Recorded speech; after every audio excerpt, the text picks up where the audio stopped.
here in Columbus. J.T. Barrett already holds 29 Ohio State records. He can throw his 100th career touchdown pass this afternoon. Kick on the way.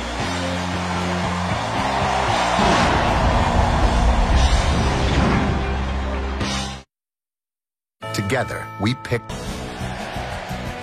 You're watching college football on ABC, presented by Kay Jewelers. Among the 19 seniors being honored, their all-world center, Billy Price. He will make his 52nd consecutive start. Think about that. One of the real leaders on this Buckeye squad. And a little love for mom and dad. And a family atmosphere here at the Shoe as we get ready for Ohio State and Illinois. I know you were very concerned. We've made it back from the varsity club. Everybody's okay. Thanks to everybody. Pepperoni pizza was awesome. Yeah, and the shot thing, never mind. Maybe after the game. So, a couple of weeks ago, getting blown out at Iowa. Who's the first guy in the visiting locker room at Kinnick to speak? Not Urban Meyer, it's Billy Price. And he has taken over leadership of this offense and, in my opinion, this team for Ohio State. There was a mandate a week ago from Urban Meyer in the Michigan State game. He wanted to put the onus on the offensive line, and Billy Price is the leader up front. They got pushed consistently against an excellent defense for Michigan State.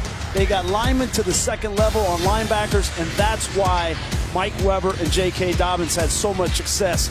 A new play, a draw, was inserted. Offensive line coach Greg Studrara put this in last week, and you can see you get those two guys on the second level, Weber and Dobbins, and you're going to have success. But it all started with Billy Price and that offensive line. So many differences, obviously, between Ohio State and Illinois. The matchup will materialize today. There's all the stability for the Buckeyes at quarterback, and Todd McShay, there's none of that for the Fighting Illini. Yeah, Steve, I talked to Lovie Smith, the head coach of Illinois, before the game. They just can't catch a break. The quarterback position, Cam Thomas, their promising freshman, is out. He suffered a concussion 2 weeks ago and has not cleared the concussion protocol. Jeff George Jr. is only available in emergency situation. He has a thumb injury, and that means Chase Crouch, who started the first 4 games of the year, is back in as starter. He was benched, struggled as a passer. I think we're going to see his mobility become very important in this game today. Nice time, McShay. Expecting some weather in the Columbus area. We'll let you know when the raindrops fall. The kickoff comes out of the sky and lands in the end zone. Quarterback J.T. Barrett is closing out his Columbus career here today. One of the more impactful Buckeyes in their storied history. It's his show. He's the quarterback. He's got the keys to the machine. He took a very young squad, a group of receivers never played before, and ended up getting us to college football playoff. Raised the level of play of those young guys around him. And there he is, the owner of an 18-3 record as starting quarterback here at the Shoe, and he'll look to shine that up even more. First play from scrimmage, out of the 25-yard line. Barrett comes out throwing, able to complete to Paris Campbell. And a good gain on first down. It's been quite a year for J.T. Barrett. Started off hot. He was in the Heisman conversation and just mowing down defenders in the Big Ten. And then the last couple of weeks, he's kind of hit the skids, the game at Iowa. And then last week, obviously, they got back on track, run the football. On the ground of J.K. Dobbins, the accomplished, or as accomplished a true freshman as you can be. Trey Watson returning to the Illinois lineup, and he makes the stop. Down to Todd McShay. Our impact matchup today is that guy number 2, Dobbins. He's come in here as a youngster and really put on a show. He can catch the football. I think that's a big part. 14 catches in the last 4 weeks compared to 3 catches in the first 6 games. Watch him against the safety, Bennett Williams, number 4. They do like Bennett Williams. We're going to talk a lot about true freshmen and the future for Illinois. Intended target was Austin Mack, and a flag comes in late. And the future is right now for Ohio State. Might have seen earlier, Michigan lost today. Pass interference. Defense, number 1. Spot foul. First down. You're going to see a lot of this today from Illinois. Lovie Smith loves to play tight man-to-man coverage. That's Jalen Dunlap, who was in tight man coverage on Austin Mack. But you got the incompletion, but you just can't hold him. They give up a first down, and not the way that Lovie wanted to start defensively. Ball already out beyond the 40-yard line. On 1st and 10. Jet action, get it to Paris Campbell. They want the football in his hands, and he stays on his feet. He's across midfield and just shy of the 45 of Illinois. Campbell had missed a couple games. Was a concussion protocol. They're happy to have him back. Yeah, I think he's a difference maker for them. He plays that H-back position. You know, the Percy Harvin made famous in Florida for Urban Meyer. And for this offense to be as dynamic as it can, they need a playmaker at that position. That little shovel pass goes to a 13-yard completion, and now Barrett will take a shot.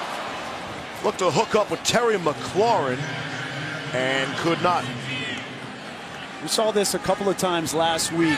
J.T. Barrett trying to throw the ball deep. One time to Benjamin Victor, tried one time to Johnny Dixon. Now it's McLaurin, and not much room there to throw that football. Good coverage by Illinois. Nate Hobbs, another of those true freshmen. Illinois has played 22 true freshmen this season, starting 16 of them at one point. On 2nd down and 10 on the Illini 45. Barrett off the play fake, out into the flat, able to connect with K.J. Hill. Close to the 1st down yardage. You mentioned Barrett's recent struggles. 6 of his last 7 interceptions have been in the last 2 games. He went into that Iowa game having thrown just 1 pick all season. 3rd and 2. It's Dobbins. He's got the 1st down to the 30-yard line of Illinois. I think the way to get back on track with J.T. Barrett and this offense, last week we talked about it, it was the offensive line, and the same is true in this game. And you see the leader, Billy Price, but this is an offensive line that this is the 2nd year now they've started together. You know that Urban Meyer has never, in his time at Ohio State, never had an offensive line that didn't start the year and finish the year with the same guys. That's not going to happen this year because Demetrius Knox is in the lineup. Simply astounding. Dobbins staying on his feet. And to bring up a 2nd down and short. Patrick Nelson made the stop.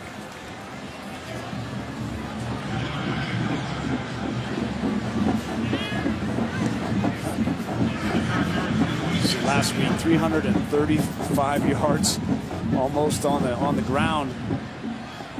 That's the recipe for this offense going forward. On 2nd and 2. Barrett will keep it and turn the corner. That'll be bumped out at the 4 by Patrick Nelson. Great read here from J.T. Barrett. You have to respect the inside run because we watched Mike Weber run for 82 last week and just gash Michigan State, and great job play calling. 18 on the ground for Barrett. Here's Mike Weber into the end zone. Touchdown. And just like that, Ohio State is on the board. They march right down the field.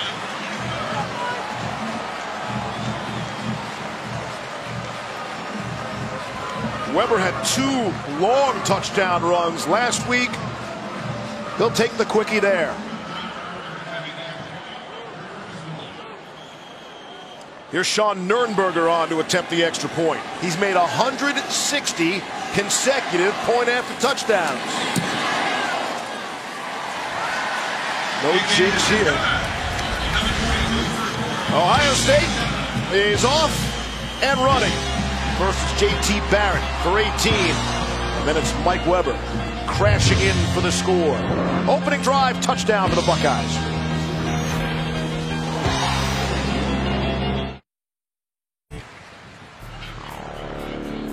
Back at the shoe here in Columbus, J.T. Barrett came into the game holding 29 Ohio State records. Make it 30. Yeah, gosh. I mean, what a career. I mean, obviously we know what kind of player Braxton Miller was, but for J.T. Barrett, what a career he's had, and it's cool to watch a player like this who's given so much to this program, and the program has given so much to him. For him to play his last game here at the shoe, it's pretty amazing. And he is said to be the ultimate guy, the ultimate teammate. Yeah. Urban Meyer has told us on more than one occasion he loves JT like a son. Yeah, it hasn't been perfect. You know, there's been some games, they've lost some games, and he hasn't played well at times. But all in all, the consistency that he's played with over his career, 5 years, is impressive. Here's Kendrick Foster trying to give a spark to the Illini. And they're out to the 25-yard line. So for all the stability that Barrett has shown over the years here in Columbus, not exactly the same in Champaign. I mean, look at this, Grease. This is something, man. Well, we will see Chase Crouch to start today. Yeah, Chase started the year, and then he got benched. Actually moved him to tight end, and Jeff George came in, but George is hurt with the thumb, as Todd mentioned, but they also like Cam Thomas, who's a true freshman, but he had a concussion a couple weeks ago, so it's Chase Crouch's opportunity here in the shoot. What a spot. Chance to open some eyes. Out of the shotgun, and on first down. Crouch to throw, and very nearly intercepted. Boy, and that's not a good start. I mean, you keep the ball, and then there was nobody to throw the ball to. Just kind of threw it away. But you see the numbers here, not great. It's probably the reason why he was benched, obviously. But you got to come in. This is an opportunity, right? It's a young team. Lovie Smith has made the decision that he's going to play a lot of true freshmen. He's got freshmen. He's got 2 of them starting on the offensive line. He's got a true freshman at wide receiver, a true freshman at tight end. He had 2 true freshman running backs, but they're both hurt. So you just got to piece something together. They're looking forward to the future. Little completion for some confidence out to Reggie Corbin. Bring up a third down and short. Damon Webb came up from the safety spot to make the tackle for Ohio State. I don't know what the right number is, Grease, especially the Big Ten. That's not it. Those are too high. Well, most in the FBS, there you go. But that might not even be close. It's out of necessity. It's out of necessity, right? This program is rebuilding from the ground up, and you got to do it with young players. 3rd and 2. But there's some movement on the offensive line. Here's Kendrick Foster. Little hesitation, not even close to the first down. Tough Borland made the tackle. Bring up a 4th down. Borland and Chris Worley, the very active linebackers in the middle for Ohio State. Yeah, we didn't know who was going to start at linebacker for Ohio State. Remember, they had a couple of injuries. Jerome Baker, Dante Booker. Baker was supposed to be back healthy for this game, but Harrison played well a week ago in his stead, and Tough Borland had 11 tackles and a sack last week. Played outstanding, and he's off to a hot start in this one as well. There's Blake Hayes on the punt. Hayes punted 7 times in the first half 1 week ago, and he'll let it go from his own 25. KJ Hill won't have an opportunity. We'll see JT Barrett and Ohio State on offense. Again, a 36-yard punt as we send it back to Cassidy Hubbard. Thanks, Steve. CarMax Drive What's Possible update. Number 13 Oklahoma State hosting Kansas State, and Skylar Thomas 5-yard touchdown run caps off a 10-play drive in which not one pass was thrown. Wildcats on the board first over on ESPN2. Steve? All right, looking forward to spending the rest of the afternoon into the early evening with Cassidy and her crew. Back in the studio, keeping you updated on everything that's going on in college football. So, Ohio State opened with a 9-play, 75-yard drive. Took just 3:18 off the clock, off the opening kickoff, and a 7-0 lead, and here they go again. Yep, right back out there in Illinois. You got to be careful. If they have too many 3-and-outs on offense, this thing could get out of hand in a hurry. So JT's parents beaming, as you might expect. And Barrett looked left, and he'll throw to his right. The Dobbins out of the backfield has first down yardage. He rolls out of bounds.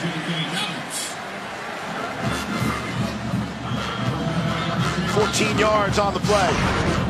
Yeah, this misdirection is working. Stacy and Joe Barrett, they're excited. This is a big day for these parents, right? Senior day here. Last time they're going to watch their son play in this environment. You can't underestimate how emotional that is for parents. On first down and 10, here's Dobbins again. Able to spit out to midfield. And it was interesting when we asked Urban Meyer about the emotions. He said this is not an emotional day for him. It is maybe for the players and for the fans, but not for him. Parents. Yes. Meyer said he'll have his time to be emotional, but that's not coming today. They've got a lot of work to do. Not necessarily in this game, but starting next week. KJ Hill. Yeah, he likes to save that emotion. You can't have 2 really emotional back-to-back weeks, right? That's tough. And he saves his emotion for the game next week against Michigan. And they have a whole tradition. Both teams have a whole tradition. They go throughout the week leading up to that Michigan game. So I agree with his approach to this one. On third down and 2, Barrett will keep it and crash forward. Takes a big hit. And he has first down yardage across midfield. Well, I think they do. Let's see where the spot is. Cameron Watkins. Looks like he is down. We're looking at that shoulder. He's their starting nickel. While he's attended to, we'll step out. Just after this. College football on ABC is presented by Kay Jewelers. Kay Jewelers, every kiss begins with K. And in part by Ford, going further so you can. The I has been dotted. We are well underway here. Ohio State with a 7-0 lead. Today's band member to dot the I, Mitch Kahn. Congratulations to Mitch. There have been 14 non-band members to dot the I. Among them, Bob Hope, Jack Nicklaus, John Glenn, former head coach Woody Hayes. Guess you haven't gotten that invite, huh, Grease? I'm not waiting on that one. That's probably not going to come. Really cool, though. I was watching the tuba guys. You know, those guys have to interlock like that, and that's not easy to do with that big tuba. First down and 10. The whole band was in the restaurant last night, too. Here's Mike Weber. Paris Campbell. Campbell! What a route! What a run by Paris Campbell! Down to the 2. Weber to Campbell for a gain of 44. You see the playmaking ability of Paris Campbell. They have missed that in this offense. He takes so much pressure off of J.T. Barrett in the run game and Mike Weber and Dobbins on the inside. You give him the ball on the perimeter, and it's almost like a punt return. He can make guys miss. They're going to go fast here. We'll give you another look at that as soon as we can. But on first down and goal, here's Barrett to throw. Barrett to run! J.T. Barrett waiting for the indication. There it is. Touchdown, Ohio State.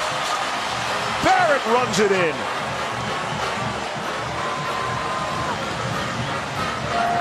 Great decision from J.T. Barrett. They're running a man-beater route in the end zone. There was nobody open. He saw a lane, and like he did 2 times last week against Michigan State, he pulls it down, extends, and gets the touchdown for Ohio State. Great decision from Falling on top of Jalen Dunlap allowed that to score. Here's Nurnberger. Making 162 consecutive extra points. The first drive took 3 minutes and change off the clock. That drive just over 2 minutes. A little surprised they tried to throw the ball down here inside the 5-yard line because the windows are constricted.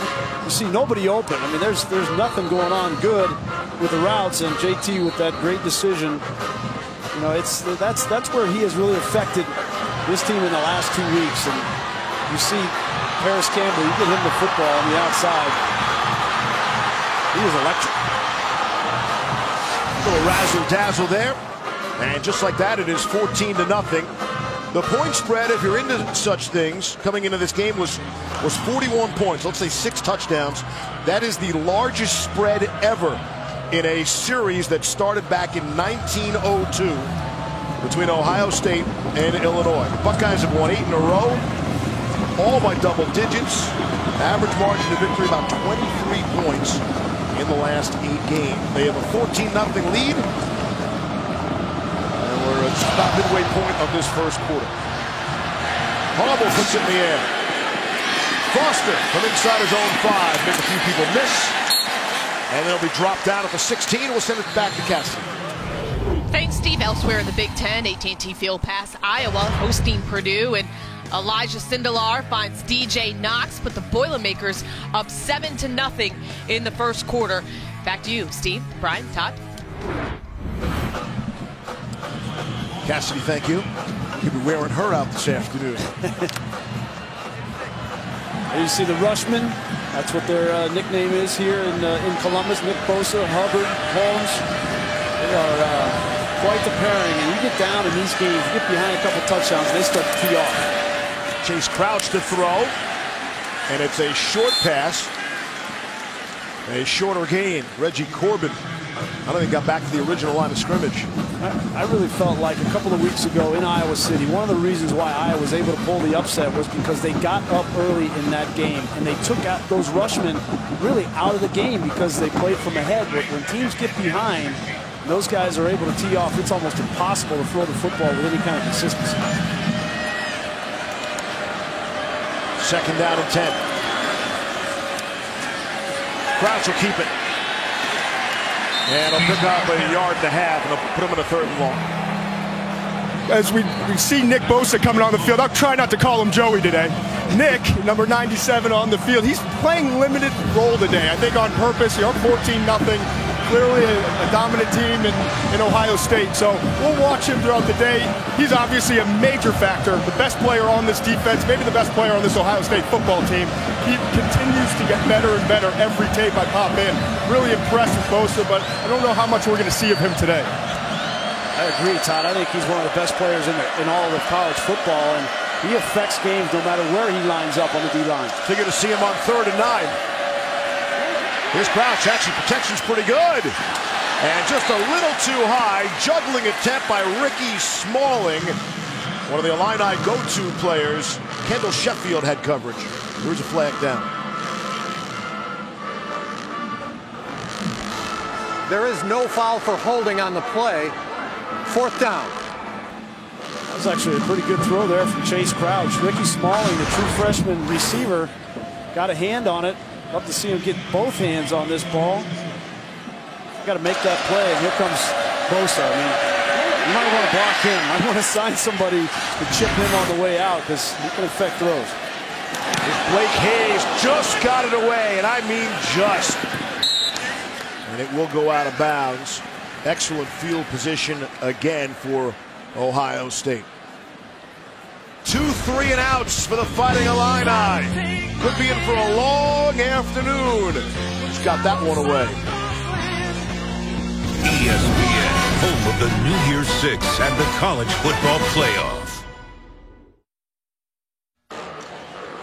Billy Price leads the Ohio State offense out on the field, and he really does. He leads the offense, which is odd to say for the center. I know that everybody thinks of Ohio State's offense, they think of J.T. Barrett, but I really believe that Billy Price has taken the leadership role for this offense. After that Iowa game, he was the one that came in the locker room and said, I am not leaving my 5th year at Ohio State without a championship, and he was right. They still control their own destiny in this Big Ten East, and if they win out, they can get to the Big Ten championship game. He was absolutely right.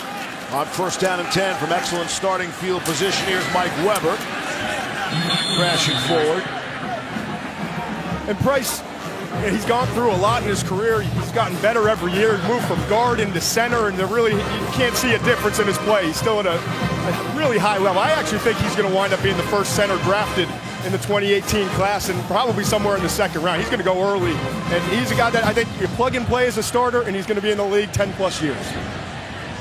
It's been a journey for him too. Talking with Urban Meyer, you know, there was a question as to whether Billy Price was going to transfer his freshman year. He almost transferred back closer to home to Youngstown State. Quick hitter to Weber. Trey Watson came up to make the stop. He'll be very close to the 1st down marker. I saw on the bottom line today, Todd, about your top 5 offensive linemen, and he was 5th, but you have him as the number 1 center. Thanks for the update, Levy. Just wanted to make sure I saw that correctly. Yeah, you got it right. Offensive tackles usually go a little bit early. Got it. On 3rd down and 1. With Billy Price's family watching. Here's Weber. 1st down, maybe 6. Weber, house, touchdown. For 43 yards, and it's all Buckeyes early on. And you want to talk about the leadership of Billy Price. He's one of the first guys down into the end zone to congratulate Mike Weber.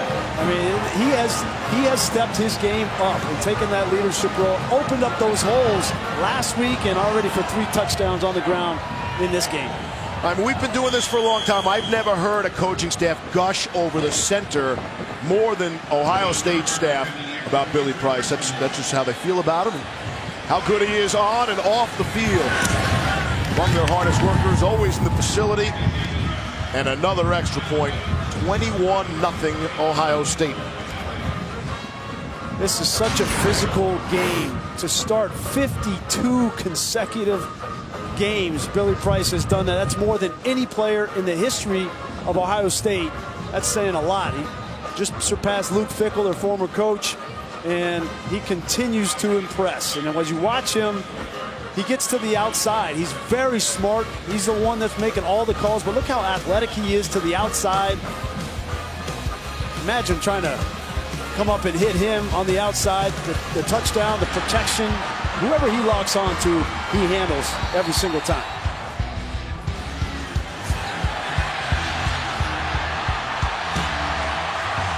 The story remains the same. 52 straight starts at a position where he's often double teamed, dealing with so much in the middle of that line of scrimmage. That's remarkable. Yeah, and you see the semifinals for the Outland Trophy, and there's some other good alignment up for that. The two linemen from Notre Dame, but he'll certainly be there potentially at the end. Back to the studio. Here's Cass. Steve, number 13, Oklahoma State trailing K-State until Mason Rudolph floats one up to James Washington. Washington, the FBS active career leader in receiving yards, adds a 38-yard score to tie things up, and they just added a field goal. This game over on ESPN2. And Penn State hosting Nebraska, Saquon Barkley gets loose, and he's gone. 65-yard touchdown run. Nittany Lions up 7-0 early in the first. Guys? Massive thank you. Touchdown drive so far to open this game by Ohio State. 3 minutes and 18 seconds, 2 minutes and 7 seconds. That last one, 1 minute and 13. The touchdown drives are getting shorter in terms of time off the clock. Here's Kendrick Foster. Illinois just trying to get their feet, just trying to settle into the game, and have not had the opportunity. Things figure to be much closer tonight out in Los Angeles. UCLA and USC will go at it, 8 Eastern. I believe McShay will be watching that quarterback battle rather closely. The ball is deflected away, and there is a flag down.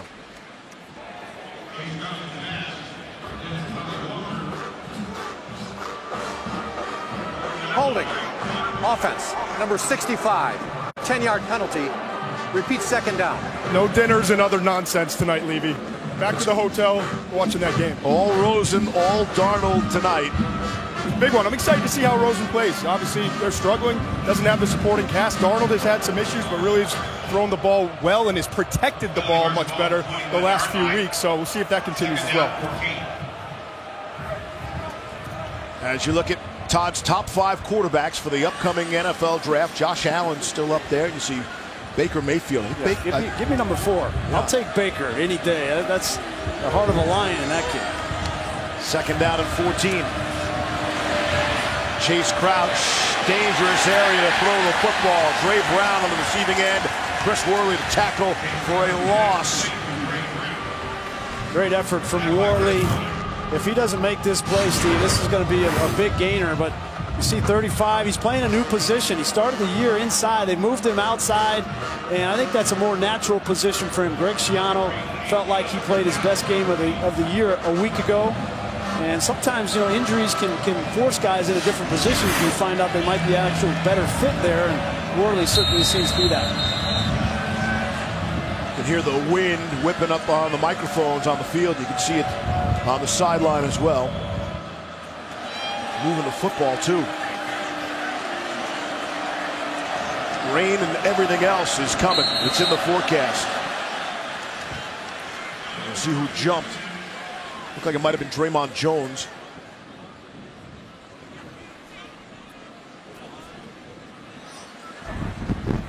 False start.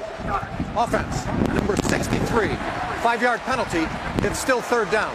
You could sense the urgency that Ohio State came into this game with, right? 2 weeks ago at Iowa, the first play of the game, pick 6, and they're down. Urban Meyer has his team ready to play, and he knows that the weather's going to get bad later, so they've been aggressive on the ground to get up and take any question of how this game is going to play out of the equation. Third down and 22. Chase Crouch, who grew up some 40 miles from here. Let's fly, and it's nearly intercepted. Damon Webb got a hand on it. And the Illini will punt It's going to be a long day for anybody playing quarterback for the Illini. Take a look at this rush from the outside. You got Hubbard, you got Holmes, Bosa. I mean, barely gets back to the top of his drop and tries to throw it with anticipation. And you throw into zone dropping defenders with that kind of rush, and bad things are going to happen. Almost a pick six. Again, Blake Hayes punted 7 times in the first half a week ago. Here's his 3rd punt already. And that too, nearly blocked. KJ Hill calling for the fair catch. Illinois, 9 plays, 13 yards so far. Some of the key games for Ohio State. Remember this? Speaking of Baker Mayfield. Out at the 50-yard line, planting the flag, and then the epic comeback here against Penn State to win 39-38. I think the Buckeyes are going to roll, and they got their doors blown off at Kinnick Stadium, 55-24. And then they bounce back and hammer Michigan State 48-3. The last 6 quarters here at the Horseshoe, the Buckeyes have outscored their opponents 88-6. 88-6. That's the last 6 quarters. You know what? This quarter's not over. 3.5 to play, and Ohio State has the football. Barrett to throw, looking for some more. There's Campbell down the sideline. His 3rd catch, and he's knocked out at the 11-yard line by Bennett Williams. Gain of 38. And I think you're going to see more of this. Throwing the football. We know that Ohio State can run the ball. They've proven that. The thing that they need to continue to work on and get better at is throwing the football, and J.T. Barrett in particular. So if I'm Kevin Wilson, I'm Urban Meyer, I'm going to take this opportunity to work on some things in my passing game, and that's a good start with Paris Campbell and J.T. Barrett. Again, Michigan has already lost. The Ohio State win today would clinch the East for them and lock up that showdown with Wisconsin. Into the flat for the touchdown. Ben Victor for the score, and that is J.T. Barrett's 100th career touchdown pass. 100 touchdown passes. Say that again. I mean, that is not easy to do. I don't care where you're playing, but this will be one he remembers too, because he wanted his first read Dobbins. He wasn't open. He didn't panic. He got back into the progression, and he finds Victor for the touchdown. Maybe. Is under further review. Could be stuck on 99 for another minute or two. He is down there, and looks like, remember, the ruling on the field was touch. Yep. Touchdown. I think that's cross. I think that's good.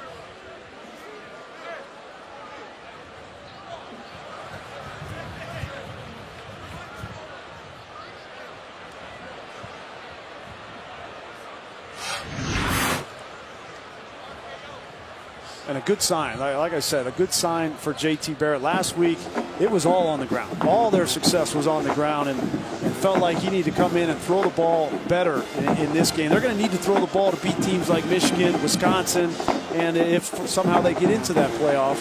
And so I think an onus on Kevin Wilson to get him into a rhythm, get these receivers back into a rhythm, throwing and catching the ball, and that's a good start. So they can look ahead then. I was trying to get everyone on the coaching staff to say, hey, it is Illinois. Do you start looking ahead? Do you start working on Michigan? Of course, no one would admit to that. I don't believe that, of course. After review, the ruling on the field stands. Touchdown. And that will stand as the 100th touchdown pass of J.T. Barrett's outstanding career, in a drive that took 44 seconds. So if you're scoring at home, and this is amazing, and it can't possibly keep up. Ohio State got the football first, and they moved down the field in 3 minutes and 18 seconds and scored a touchdown. Drive number 2, 2 minutes and 7 seconds, touchdown. Drive number 3, 1 minute 13 seconds, touchdown, and that last drive took 44 seconds.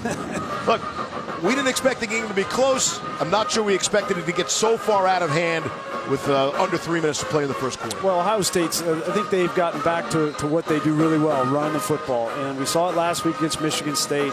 And this defense, when they play from a lead, it's very difficult to move the ball on. And JT Barrett, you got to give him credit because everybody was singing his praises at the end of the Penn State game. 16 for 16. He looked as good as he possibly could. And then they bounced back from that Iowa loss. Right. There's no way to sugarcoat that loss. But the leadership of this team has taken over, and they've responded in back-to-back games. Think about the 3 games in a row. So you're down, you're in trouble, epic comeback. Go on the road, smacked in the mouth, then come back home and destroy a good Michigan State team.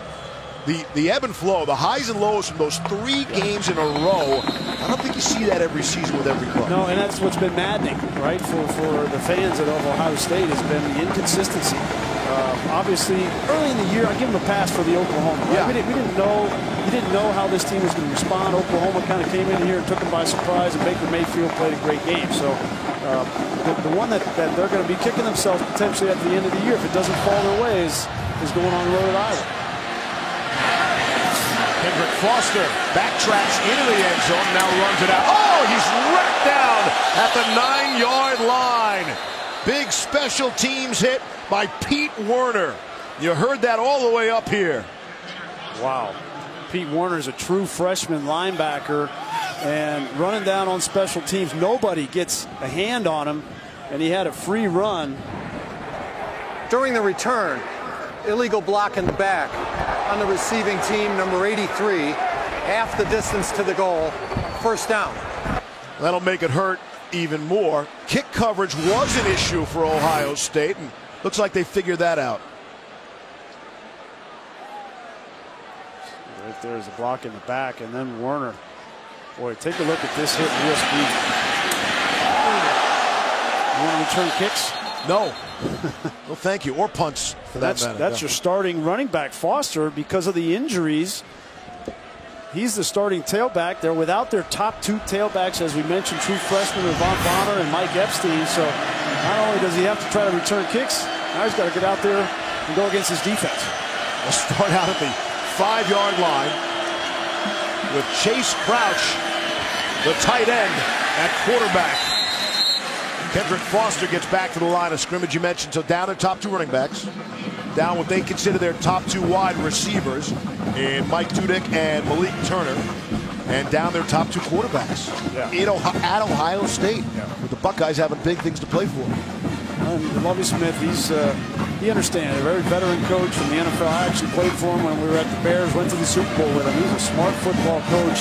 He understands the situation, and he's trying to get better as a football team, playing a lot of young guys, building for the future. I don't think he played enough for him, but that's my own personal opinion. I'll leave that right there. On 2nd down and 10. Send it back to Cassidy Hubbard. All right, Steve, number 7, Georgia trailing Kentucky until Nick Chubb gets in from 8 yards out for his 40th rushing score in a Bulldogs uniform. It's 7-3 Georgia in the first. Steve, Brian Todd, back to you. So a 4-point game there. I think you're going to get a good effort from Georgia today. I mean, they were embarrassed last week, but that's a good football team, a good defense, and I think Kentucky's in for a handful. It is how you bounce back. It is how you respond. And on 3rd down and 8, here's Chase Crouch able to complete. They actually complete the pass in the end zone, their own end zone, and maybe pick up a half a yard. 4th straight 3-and-out for Illinois. And I don't know what they can do about it. I don't know how they change that unless Ohio State starts going to their 3rd and 4th team defense. Yeah, it's going to be tough. I mean, they got to establish some kind of running game. If you're going to just drop back and try to throw the ball, despite the fact you're down 28-0, you're not going to win this game. Okay, there's a news flash. Illinois is not going to win this game, but they need to run the football to protect their quarterback a little bit. Blake Hayes from his own end zone. KJ Hill is at the 45 of Illinois, and now he's swung back to the 50. Todd. A couple weeks ago, I opened our entire show by calling Nick Joey Bosa. They remind me a lot of one another, and the technique is what always made Joey so special. His hand usage, Larry Johnson does a great job as a D-line coach working with these guys, and the Bosa brothers have picked it up better than any pair. You look at Nick, and I think he's not quite as strong yet, will develop, but he's got a little bit better get off and speed. and he's developing those same hands. Look at him here, just working the offensive tackle, using leverage against him, bending the edge and finishing. Both special players. We obviously saw Joey go on to be a #2 overall pick of the Chargers, and I think Nick's going to be a very high draft pick probably a year from now in 2019. Is there another Bosa coming? Ohio State hopes so. Yeah. That's what Greg Schiano said yesterday. Please, begging the family. On 1st down and 10. Able to complete to Austin Mack. Football came out. The Illini say they have it.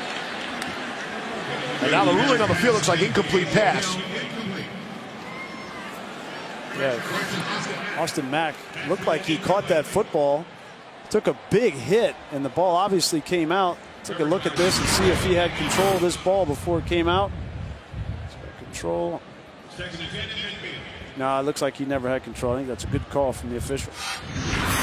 That's the one thing Illinois has actually done well this year is force fumbles. Timeout. They're third in all of college football. Their Doing so. first 30-second timeout. Nate Hobbs had the coverage area, able to knock it away. And a timeout taken with 31 ticks left in this first quarter. This Tuesday, the exclusive reveal of the college football playoff top 25 rankings, 7 p.m. Eastern. Reese and the guys will break it down from top to bottom. Get coach's reactions as well as the live interview with the committee chairman, Kirby Hocutt. It's also available streaming live on the ESPN app. And where's the time gone? Only 2 more of those Tuesday night reveal shows. And then we'll get to December 3rd and Selection Day. And it'll be all over but the crying at that point. That timeout has bought him some more time to look at that. Yeah, I think Lovie Smith wanted to take a look at that. Why not? Right? You're down 28-0. Play is under further review. The ruling on the field is that the pass was incomplete. See there, Nate Hobbs had his hand in there. Look, from that angle, it looked like he may have had control and took a couple of steps. So that's a good review there, or a good timeout from Lovie Smith to take another look at that. Bobby Roundtree got on the football on the ground after Stanley Green also able to help knock it free. I agree. Why not? Yep. There's a little bit of traffic in here. It's difficult to tell definitively without any doubt that he controlled that ball and took 2 steps. So this is not an easy call for the replay booth.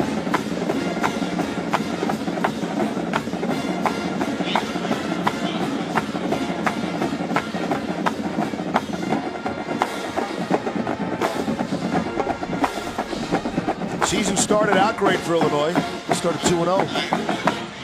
And they're still looking for their first conference victory of the season. Beat Ball State and Western Kentucky and have not experienced a victory since the 9th of September. An eternity ago. As the rain starts to fall here in Columbus. You guys cozy up there? You know, I've gone all year. Yeah. We were due. Poor Luganville, every time I turn on one of his games, he's in a trash bag. He's like Jim Cantori, you know, he finds the storm. All right, here's a call. After review, the ruling on the field stands as called. The pass was incomplete. Illinois is not charged a timeout. The replay official contacted the officials on the field prior to the time that Illinois called their timeout. That's a heck of a response right there. I enjoyed that explanation. Yes, I love it when they give us the explanation. Detailed. We've come a long way since he was giving him the business. That had a lot of good detail. I like it. Thorough. It's a man who loves his job. I just don't think there was enough evidence there. I don't think they had the right angle to overturn that. Get a perspective from Todd McShay's point of view. There's J.K. Dobbins out to the 45 of Illinois. Kenyon Jackson made the stop. And that could very well be the final play of the first quarter. Ohio State 4 touchdowns in a total of 7 minutes, 22 seconds of offense. Economical, indeed. 4 seconds left in the quarter. See if they sneak another play in here. And they will. Barrett to throw. And it's K.J. Hill. And he's got the first down. And we have the end of the first quarter. ESPN's presentation of college football on ABC will return after this message and a word from our ABC stations. How about 28-0 Buckeyes after one?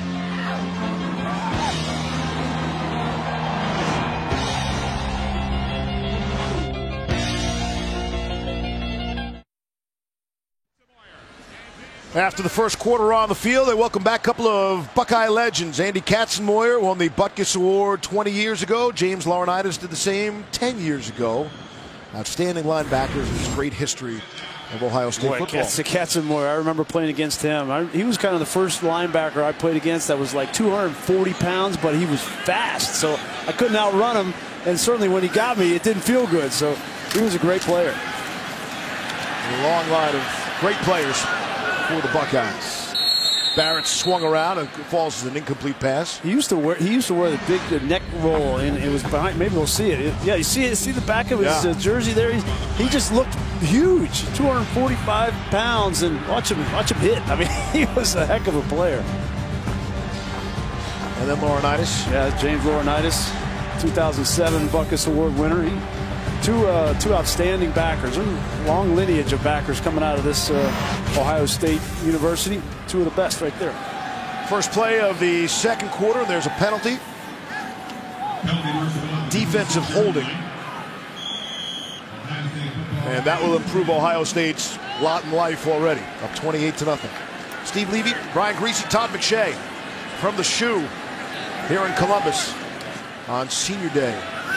As the rain trickles in. Quick out to Dobbins. And a good job lowering the shoulder by Patrick Nelson. It's the area of the field where I expect Urban Meyer, Kevin Wilson to throw the football a little bit. Get some of this this passing game, some of that ironed out, worked out with some of these receivers. KJ Hill, McLaurin, Benjamin Victor. He's a guy that they need to continue to blossom for this offense. Downfield, he's the tall receiver at 6'4", number 9, right in the middle of the screen. On second down and 11.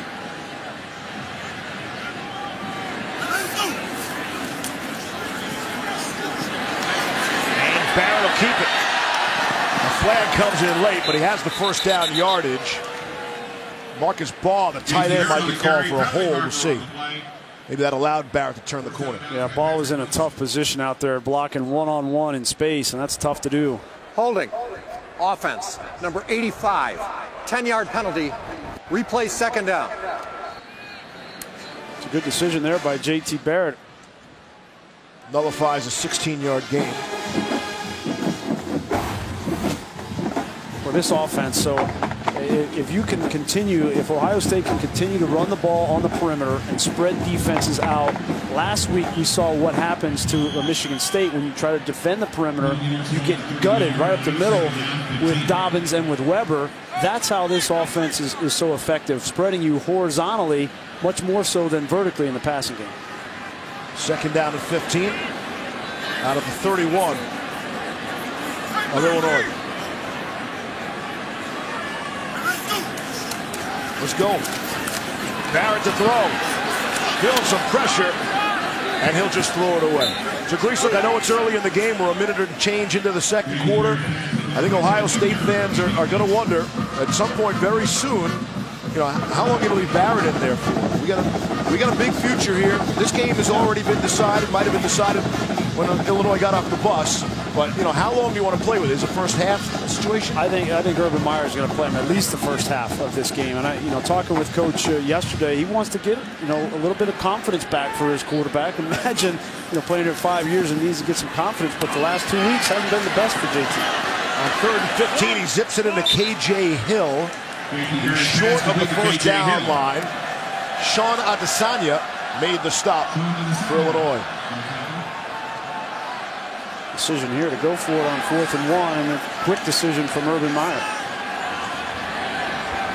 Ohio State 10 for 16 on 4th down conversions, and Dobbins very close. I think they're going to give it to him. Got across the line, although it will be close. It wasn't well blocked. James Crawford came off the end of line of scrimmage unblocked, but it's just the power of J.K. Dobbins at 210 pounds. There's Crawford, number 5. And you see, that's the sign of a good back, is when you get hit and you fall forward for an extra yard or two, especially in short yardage situation. So you're going to take a look at this?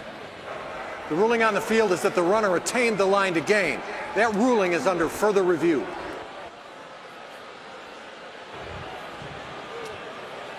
While they take a look, we'll let you take a look at something else. It's 28-0.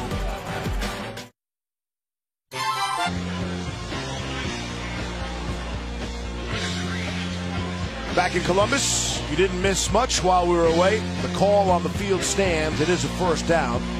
So Ohio State is able to convert. Already up 28-0. 13 minutes to play here in the first half on Senior Day in Columbus. And on first down from the 15.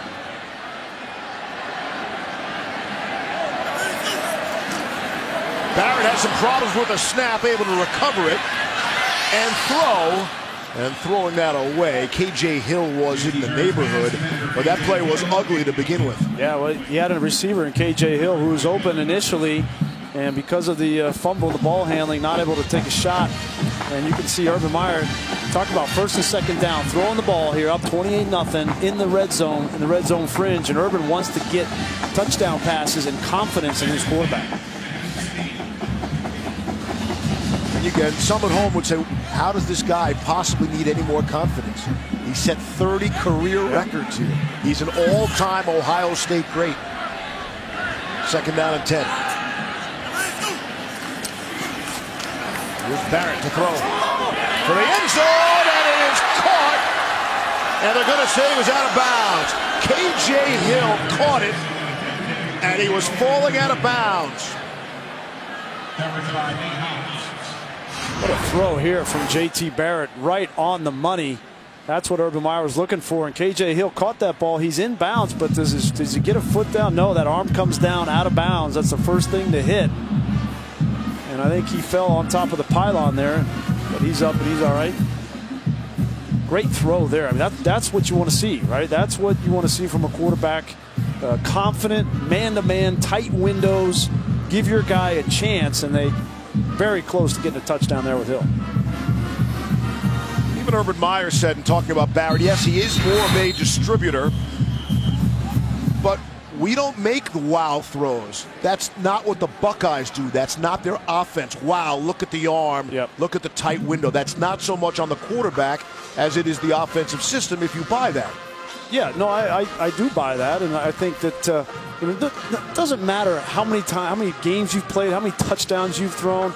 You have stretches where you don't play well, right? The Iowa game was one of those for JT, coming off one of the greatest performances we've ever seen from an Ohio State player at the end against Penn State. So, but your confidence can take a shot. You know, when you don't play well, you throw 4 interceptions on the road, and then they came back last week, and they won last week because they ran the ball on the ground. Yeah. It wasn't because they were throwing the ball down the field. So I think that's how do you describe or how do you justify a quarterback not having a whole lot of confidence? Playing 5 years, that's how. But it is mind-boggling. You think you do that with a freshman or a sophomore, even a junior quarterback. We're going to call specific plays to get him confidence, and yet they're still doing that with J.T. Barrett. There was a series last week in the third quarter where they had been running the ball so successfully. They came out and threw the ball almost exclusively, and I think that was them trying to get him some confidence. Here's Barrett rolling and throwing, and out of bounds. McLaurin was there, and Barrett couldn't find him. And they'll bring up a fourth down. Great job here of JT extending the play, and you'll watch. He's got to get outside the pocket. You'll see McLaurin's wide open in the corner of the end zone, and he's trying to extend, and right there you see he's wide open back here, and you just got to throw an accurate ball. He's under pressure, but a missed opportunity. 3 straight incompletions for Barrett, and Sean Nurnberger will come on for a 33-yard field goal attempt.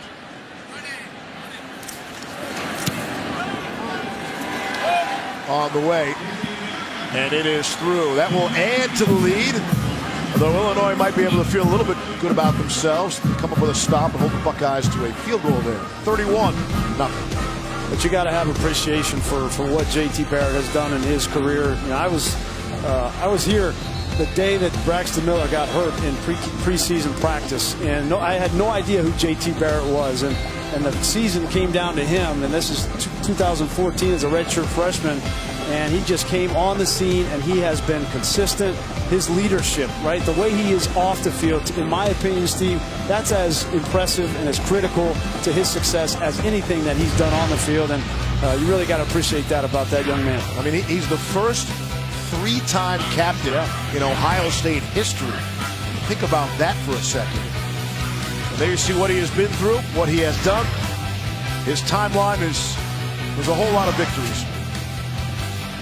And then against Penn State, actually finished completing his final 16 passes, but in the fourth quarter, 13 for 13 with 3 touchdowns. And in a career of highlights, that's right at the top, I would think. Yeah, you know what's kind of unique about JT is he played so well as a redshirt freshman. Right? He got hurt in that Michigan game, then Cardale Jones came in, and then they won the national championship. But he played so well and set the bar so high as a redshirt freshman that I think it's been hard for him to live up to that in the last 3 years. It's been difficult. I felt like he played maybe his best football as a redshirt freshman. You don't say that all the time. Kendrick Foster will let it bounce in the end zone. We'll kick it back to Cassidy Hubbard.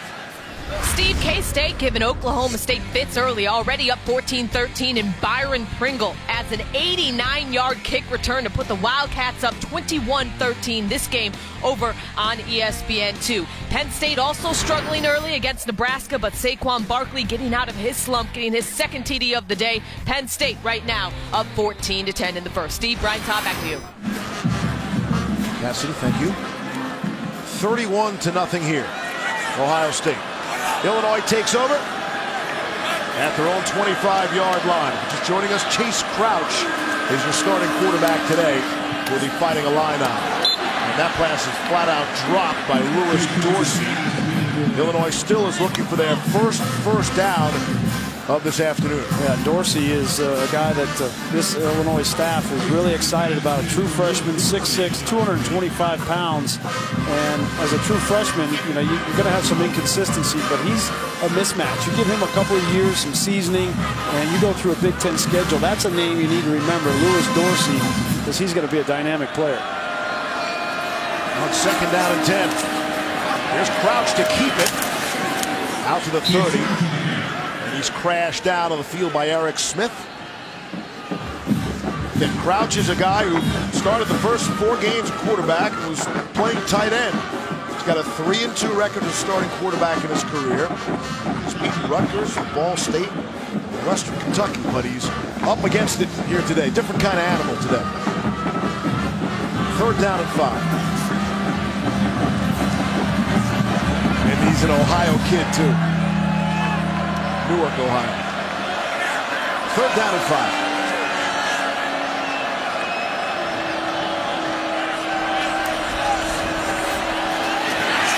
Crouch is hit as he throws. And it's incomplete. Going to bring up a 4th down.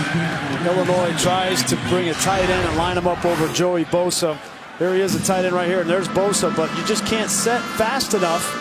So quick up the field, that first step, and you combine that first step with that power and the ability to bend around the corner, Todd, and that's an impressive play. It's like a magic act with his hands. Blake Hayes off the side of his foot. And a flag goes down.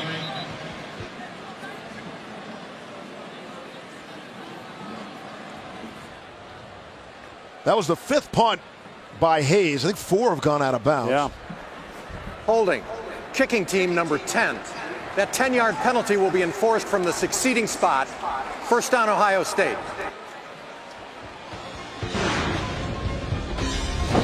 His friends call him Nick. And Nick was there. Give him a quarterback hurry.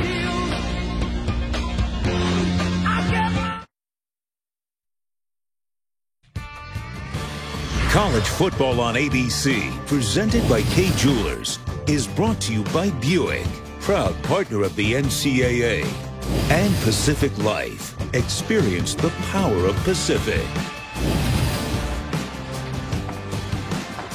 I like Ohio State's chances of reclaiming the Yellow Buck. The original trophy, it wasn't really a trophy, it was a live turtle. I said it doesn't look like a trophy. That's real. That, I am told, is not live. Not alive. An Yellow Buck. He's got a trumpet, though.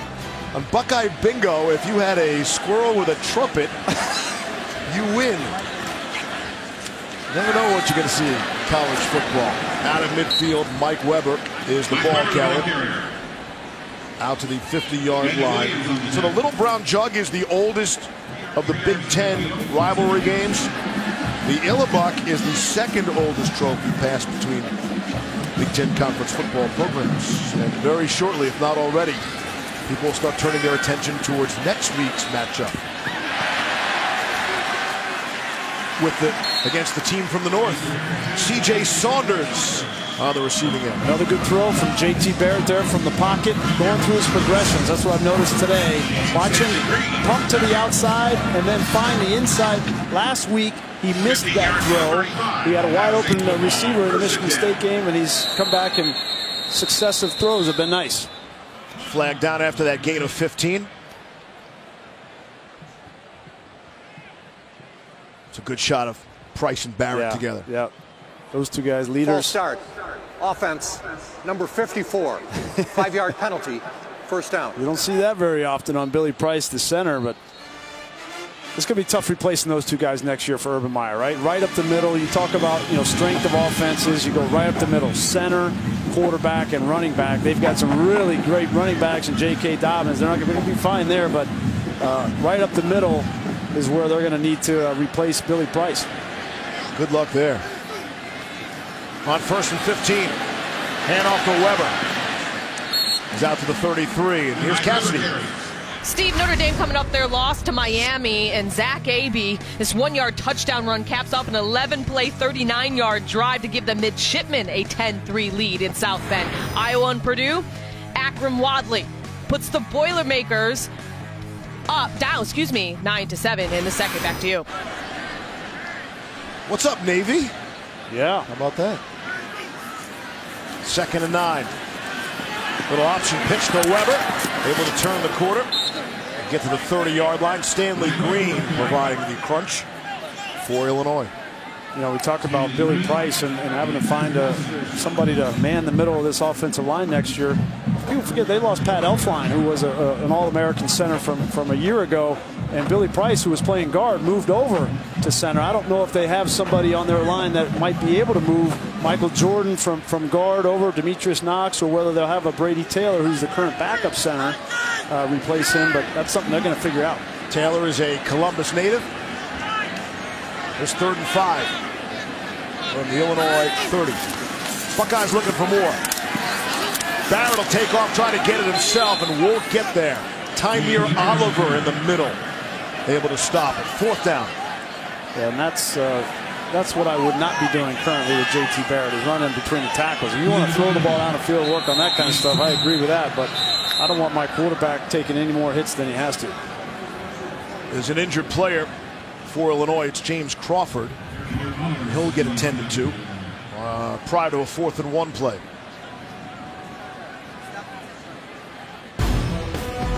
Kick off your Week 11 NFL Sunday. Tomorrow, 10 a.m. Eastern. Sunday NFL Countdown crew of all the breaking stories, injury updates, preview each game right up to kickoff. Also streaming live on the ESPN app. And then Marty and the gang will be off to Monday Night Football out in Seattle. The Falcons and the Seahawks. That should be a dandy. Coverage begins Monday Night Countdown at 6 p.m. Susie and Company, also available in Spanish on ESPN2 with our pal John Sutcliffe. So back for 4th and 1.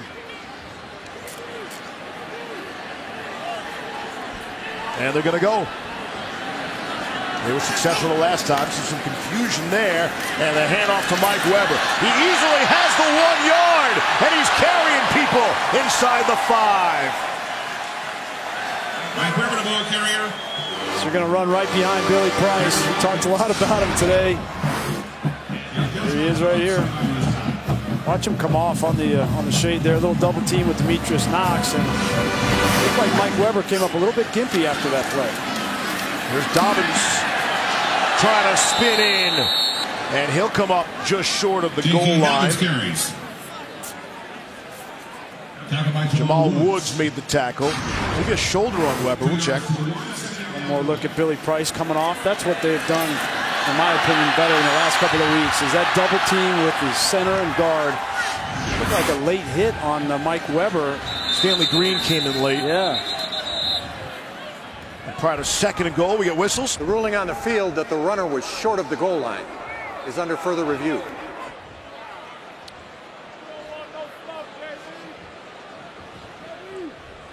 We'll take a look to see if possibility of another Ohio State touchdown. Weber looks to be all right. It's a good sign. At this point, you don't want to have any injuries. And great effort here from Dobbins. That's the thing I noticed about him watching tape. He never gives up on a play. And he's not down, not down. That's very close. He's got great balance and power in his lower body. That hand, I don't know that there's enough there to overturn that. How's that elbow? Yep. Right. Once that elbow went down, he's down. The hand does not make a runner down, but the forearm or elbow does. And right there, you can see he was down. Last week was the first time in 17 years Ohio State had two 100-yard rushers in the same game. Dobbins and Weber turning the trick. That was part of that 335 After review, yards. the ruling on the field stands. It's second down. At this point, it seems just like a formality before they get in. Weber's at 91 yards rushing already today. 7.5 to play in the first half. Illinois has been pretty proud of the way their defense has been playing lately. In the last 4 games, they have not allowed an opponent to score 30 until today's first half. The second and goal. Dobbins behind Barrett.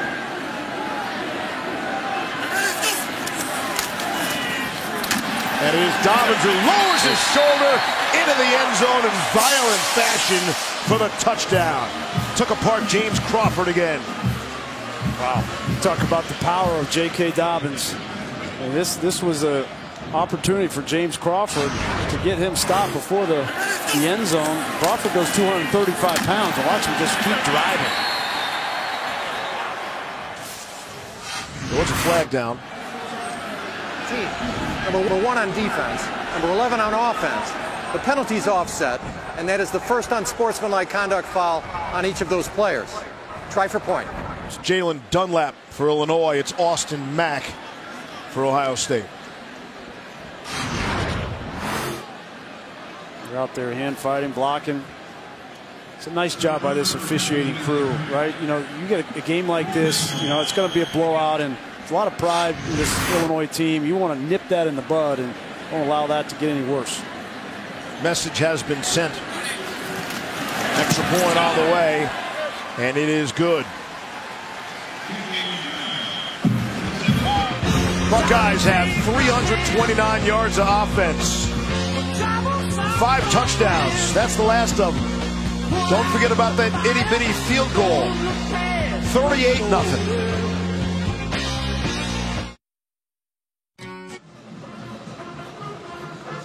Taco Bell is a proud partner of the College Football Playoff. Be on the lookout for Taco Bell student sections and passionate fans like these at games all season long. And it's a regular season that is winding down.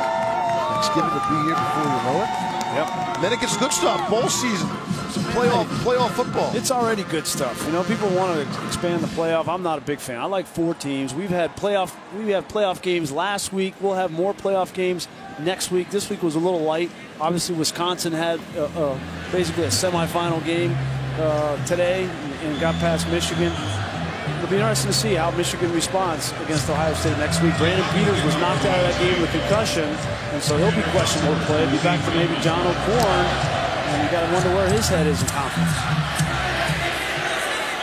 Kendrick Foster will take a knee for the touchback. Earlier today, Wisconsin. This is how the Badgers got on the scoreboard. That's Nick Nelson picking it up at the 50-yard line. And this would break the seal on the scoring. 7-0 Wisconsin. And poor Sparky from Michigan. Why are you going to show that? Look at that guy. You know, he just wants to go have a good time, have a pretzel maybe. Cheese curd up there. Impressive day from Wisconsin. You got to give him credit. Are you on board yet? If they win out, they're good? Oh, absolutely. Go? Okay. Absolutely, yeah. They win the Big Ten. They beat this Ohio State team. Looks good again. Yep. And they're undefeated. They have to get it. Crouch in all sorts of trouble. Chris Worley was right in his face. But this is not going to be easy for them to beat Ohio State, right? It's Ohio State, if they continue to run the ball the way that they have, and they get up in games and let those horsemen tee off, that defensive line tee off, they're protecting a secondary who's younger. Denzel Ward's a great player, but it's a younger secondary. Then certainly that is going to be a tough game for Wisconsin to win. That would be a neutral site game too in the Big Ten championship game. Crouch out ahead to the 28. Malik Harrison made the stop. And of course, you know, can't look past what will happen 1 week from now at the Big House. You know, Urban Meyer had his work cut out for him, getting his team ready to come play this game, right? Because this is a game you could easily look past to get to Michigan.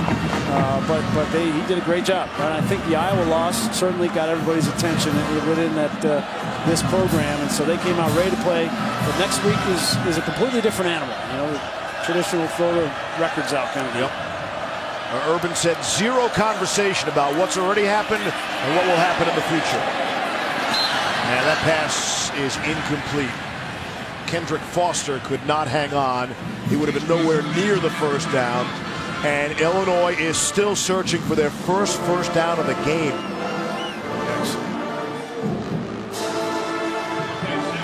They've had the football 6 times. Nothing to show for it except a whole lot of punts. So Blake Hayes is one of those Australian punters. He'd never attended a college football game until he played in one September 2nd. And he's got a huge crew from Australia that flew over for this game. And I guess if they don't understand American football and everything, boy, the punter. At least he's getting a lot of playing time. The punter works a lot. You're watching college football on ABC, presented by Kay Jewelers.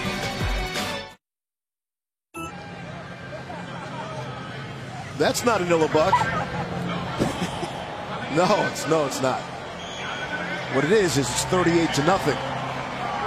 It's Ohio State.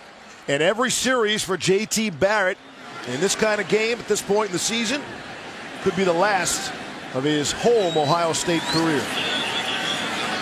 Hand off to J.K. Dobbins. Stanley Green prevented that from going a long way. Yeah, I think this might be the last series for JT. I don't think he comes out after halftime, and they're going to take him out right now ceremoniously. There's Haskins. He's coming in, and listen to this crowd, give him an appreciation.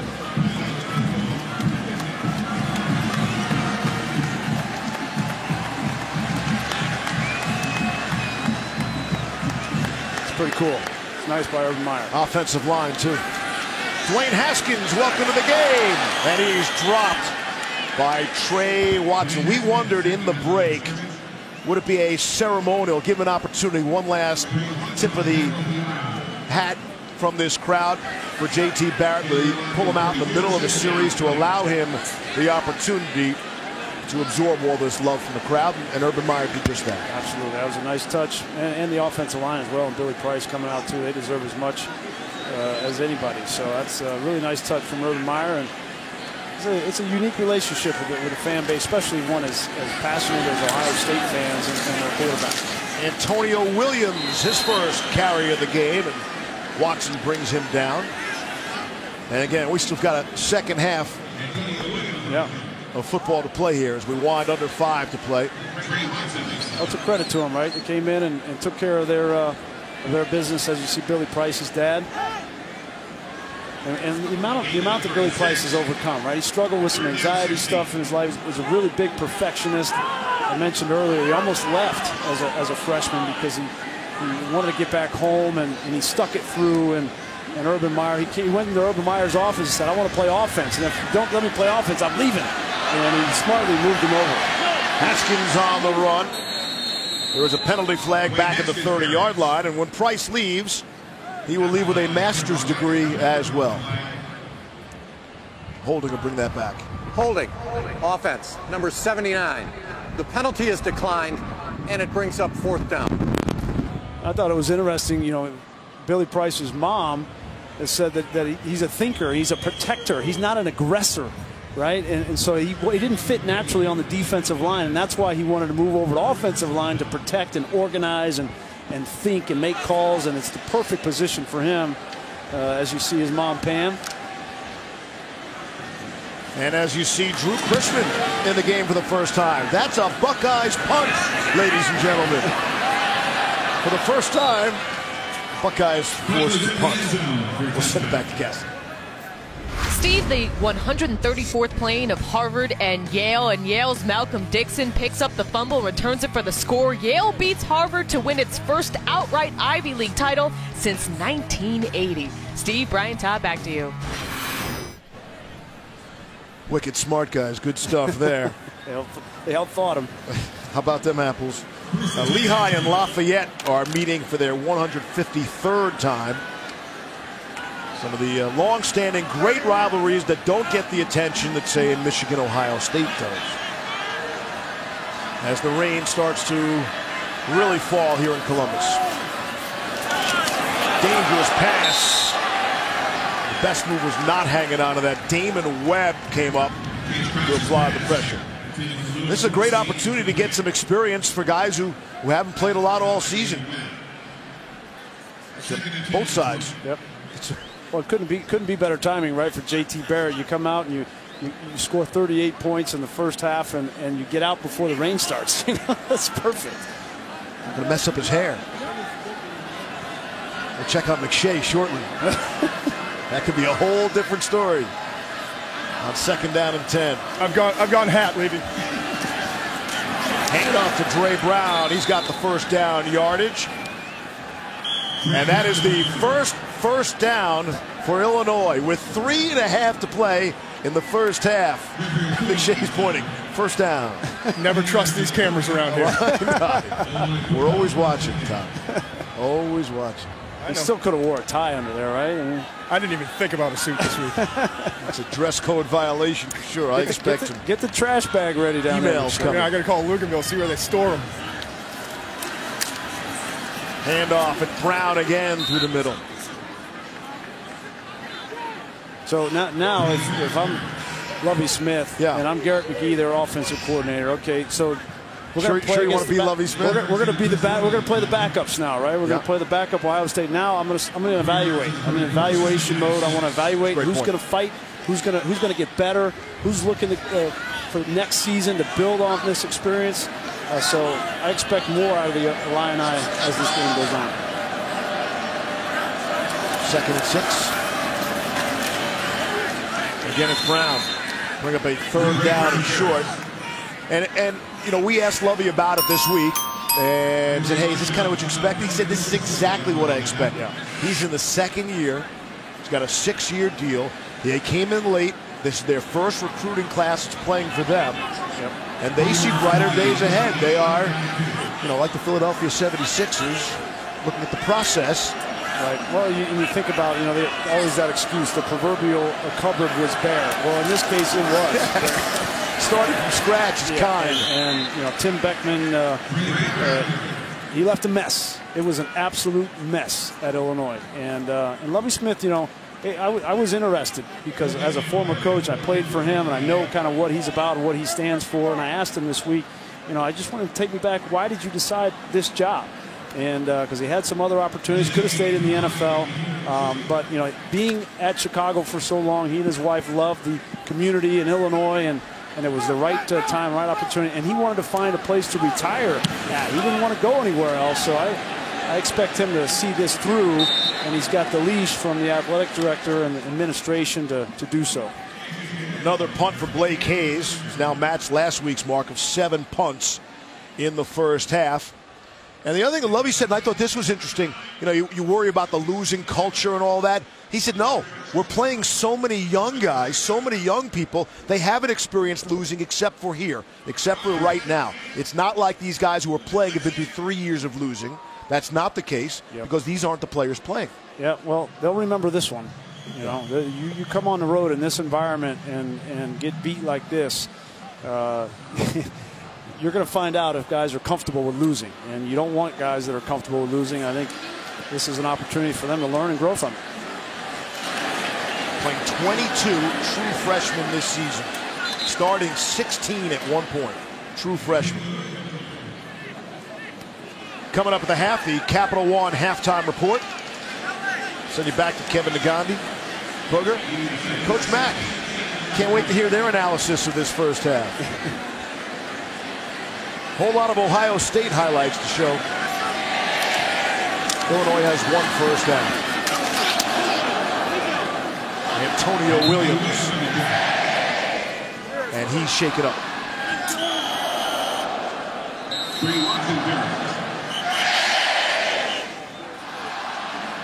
And they'll stop it for the injury. Check on him.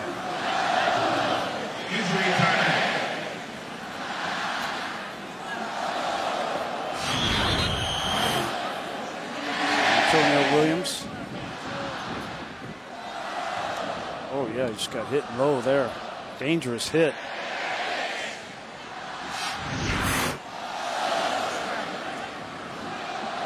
Patrick Nelson came up to put the stick on him.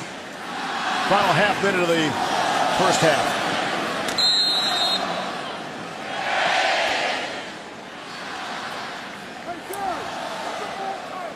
And the clock will wind. OH. It's all IO. 38-0. Ohio State. Ironically, Alabama is up 38-0 on Mercer at the half. So. Right. Could be comparing those two soon. Mercer's getting paid probably to visit, though, right? This is a Big Ten conference game. 38-0 at the head. It's raining Buckeyes. Let's say that. 38-0. Ohio State over Illinois. This is Big Ten football on ABC. Illinois has a first down to show their effort in the first half. We're not making fun. It is what it is. But we started the broadcast, not necessarily from here, but we said the things that had to play out for Ohio State to remain in the playoff picture. And so far, everything has gone according to the Buckeye script. Yeah, you know, Alabama, is holding serve. Wisconsin, the Wisconsin win helps, you would think, Ohio State if they're able to get to the Big Ten championship and play an undefeated Wisconsin. But they had to take care of business here tonight. You can't take anything for granted in college football. Right. Illinois is another Big Ten team. They had to come out, and they were ready to play from the start. They learned their lesson against Iowa, and that's what all the coaches told us this week. They will not be lulled against an opponent. That will not happen again. Urban Meyer's words exactly were laser focus. And Buckeyes played that first half like they were focused on beating this particular opponent, and they'll worry about next week. And Michigan, don't worry about them next week. So, in case you're just joining us, J.T. Barrett is long gone. He was taken out mid-series, got the applause from what was another crowd of over 100,000 people. That has thinned out due to the elements, and Kendrick Foster takes a big hit. And so the second half starts pretty much the way the first half did as we take a look at our Pacific Life game summary. Yeah, it was an efficient night for J.T. Barrett. Got started with his kiss from his mom on senior day, and then in his last performance here at the Horseshoe in front of these fans, he's had a great night. He went through his reads, throwing the football. He was more confident than he was, obviously, and then I thought it was a nice touch, Urban Meyer kind of taking him out and allowing this crowd to pay their respects. 10 of 16 for Barrett, 129 yards, and he got the 100th touchdown pass of his outstanding career. First player in Big Ten history to do that. Too high for Kendall Smith. This rain that is pouring now down into the Horseshoe. We expected this prior to kickoff. It held off, and we've been told that once it comes, it's here to stay. So this is one of those good games to watch if you're on your couch. you like to be watching a weather game on television. I don't know if you enjoy playing in it as much.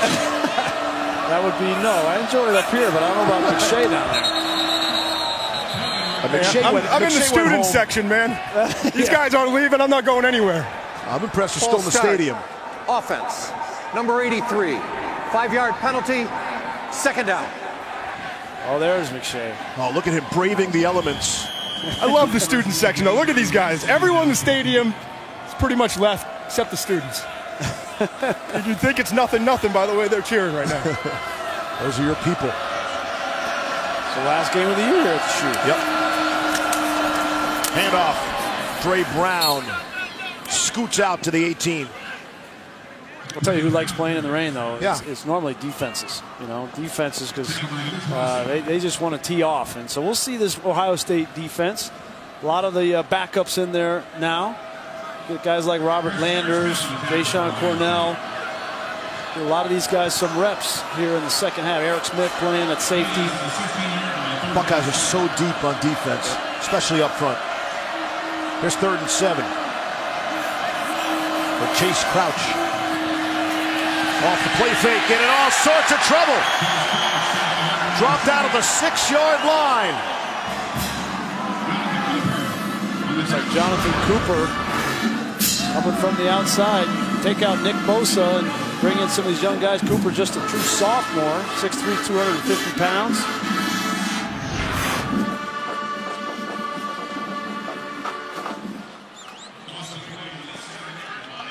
And once again, the most used player. They are wearing out Blake Hayes, the punter. Here's his 8th punt of this rainy afternoon. Takes a bounce, and KJ Hill is tripped up at the 50-yard line. Time now for our Aflac trivia question. Say hi to our statistician and legend, Marty Aronoff. My own personal Ohio State football history begins back in the 1950s when Vic Janowitz was their All-American halfback, and I started following college football. They've had great running backs, Eddie George, John Brockington, Archie Griffin. Our question today, J.K. Dobbins became the most recent OSU freshman to rush for 1,000 yards. Who was the first? And we'll get the answer. Get it from Marty. Marty! What a great delivery there, Marty. Woo-hoo! A star is born. Awesome. Marty has been behind so many broadcasters, every great announcer you can think of. Marty has been feeding all the information and the nuggets to them to make them and me sound smart on occasion. And Marty's been asking and answering, well, thank you, asking and answering those questions. There's Marty. That's Ben. Don't be fooled by Ben. There's Marty over there, Marty Aronoff. I asked Marty for the answer to the Aflac trivia question, but he wouldn't give it to me, and then he put his palm out. Good. Want some cash? It's supposed to make me look smart on television, not you. On 2nd down and 4, Antonio Williams. So I told you maybe just short. That laser focus that we spoke of for Ohio State, and we talked with Kevin Wilson, the offensive coordinator, and he said Urban has made it seem like we got the New England Patriots coming to town. I mean, that's how locked in they were to this game plan, regardless of Illinois' record. Antonio Williams gets the first down. Urban went to the ring here. Smart move at half. But yeah, you know, how could you not learn your lesson, right? In college football, you go on the road at Iowa and you give up 55 points. You knew they were going to have Illinois' full attention. And they have had it to the tune of 38-0. It's Williams, the ball carrier. And he'll keep fighting.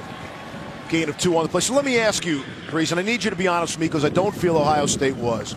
Did they spend the exact same amount of time preparing for Illinois that they did for Michigan State or Penn State? Wouldn't that time be better served? Hey, we're still preparing, but we're working on Michigan too. Is that possible? I'll give you the honest answer. Yeah. I have no doubt that they spent exactly the same amount of time on Illinois as they did on Michigan State. There's no question in my mind. Okay. I'll tell you this, in the offseason, yeah, okay, and in camp, preseason camp, they will absolutely do things to prepare for a team like Michigan, right? Concepts and defenses, offensive design, those kinds of things, absolutely they do. But not when you have a game that week, because it's a slippery slope, right, Steve? I mean, you take your mind off, and if the players sense that as a coach you're doing that, right, you're giving them license to do it themselves. No, that's fair. And in that respect, the Iowa game helped them. That kept them laser focused. If they go to Kinnick and knock the Hawkeyes around, then maybe could get a little lackadaisical in terms of looking ahead. But that was not the case. I learned a good lesson there. The coaching staff said, hey, they weren't ready either. I mean, they did not properly prepare these Buckeyes to play there. On 2nd down and 8, it's Antonio Williams, the ball carrier. Yeah, I felt, Greg Schiano was very candid with us. Said that the players didn't play great. They didn't tackle great on defense, but he said they were not ready to play. You don't very often hear a coach be that honest with you, and Greg Schiano is one of the best in the business, but he was out-coached that day by Brian Ferentz, the offensive coordinator for Iowa, and he admitted it. 3rd down and 2. Haskins will keep it, loses the football, and is picked up by Illinois. Down the sideline, Amari Hayes, and the Illini will not go quietly. Illinois is on the scoreboard. Great hit by Stanley Green, sophomore safety for the Illini. Came up and he puts a lick on Haskins. How to protect the football, especially when this weather, this rain. Guarantee you Haskins will come to the sideline. A little bit of talking to from Urban Meyer. It's a 53-yard return off a fumble for the touchdown. Chase McLaughlin, we see him for the first time. And the extra point is good, and that will make things more respectable. Amari Hayes is a senior out of Davis, California. That'll go down to one of the career highlights for him in the rain.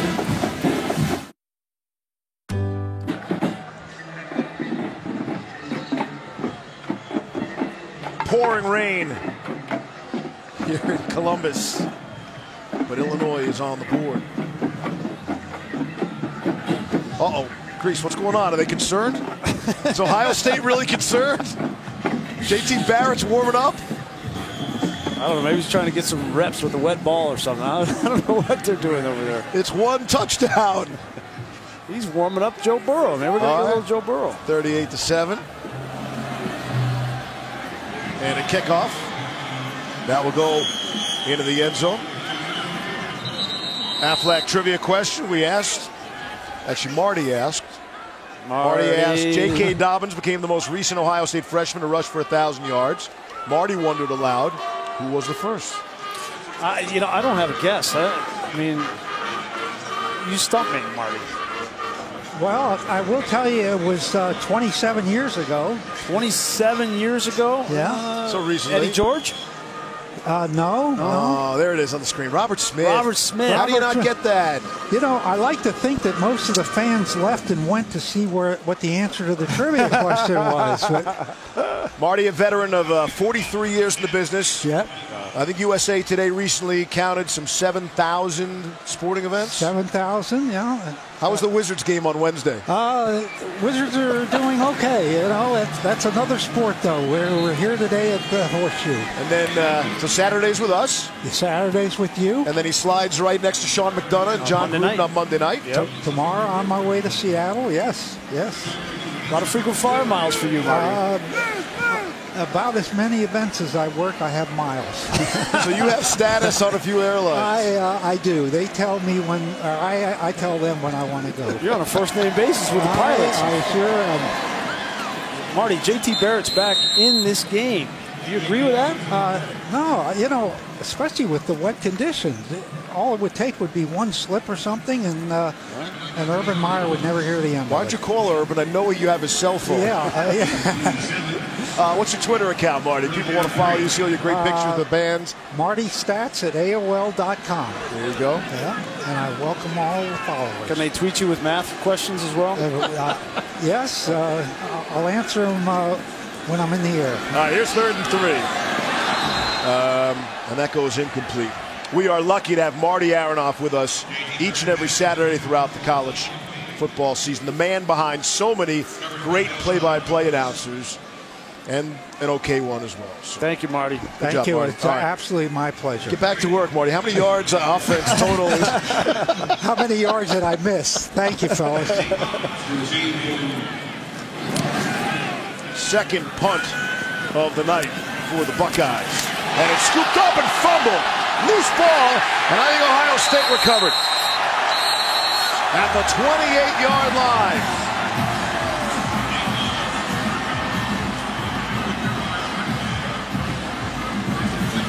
As this rain comes and the wind behind it, you talk about the difficulty throwing the ball, but special teams become an issue too. Protecting the football, and that's true freshman Nate Hobbs trying to make a play, trying to do something, make something out of nothing, but just didn't secure that football. Jeffrey Okudah coming up with it on the special teams. JT Barrett's coming back in this game. In all seriousness, yes. In all seriousness, why? You have Dwayne Haskins, right? Dwayne Haskins goes out there and he fumbled the ball. He made a mistake, fumbled the ball. But now you take him out, and he's on the sideline, and his confidence is now shot, right? Like, I understand you want to protect the football, but let Haskins play the rest of the game. No question. And Barrett's looking for more. And it's knocked aside. Good coverage there by Nate Hobbs as that ball hung up a little bit for J.T. Barrett. The other thing, and Greasy, you've probably been through this, mentally once you're pulled from a game, maybe you check out a little bit too. You ease up, you relax a little bit thinking, hey, you're done. You get the salute from the fans. Yep. Now you got to refocus. Yeah. There's no question. This is a reaction to Haskins putting the ball on the ground, but you might play next week and JT Barrett gets hurt and Haskins has to go in and be your guy. You need to build him up. On the ground.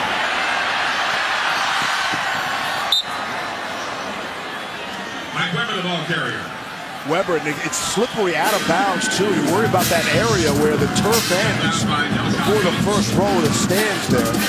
It's real slippery.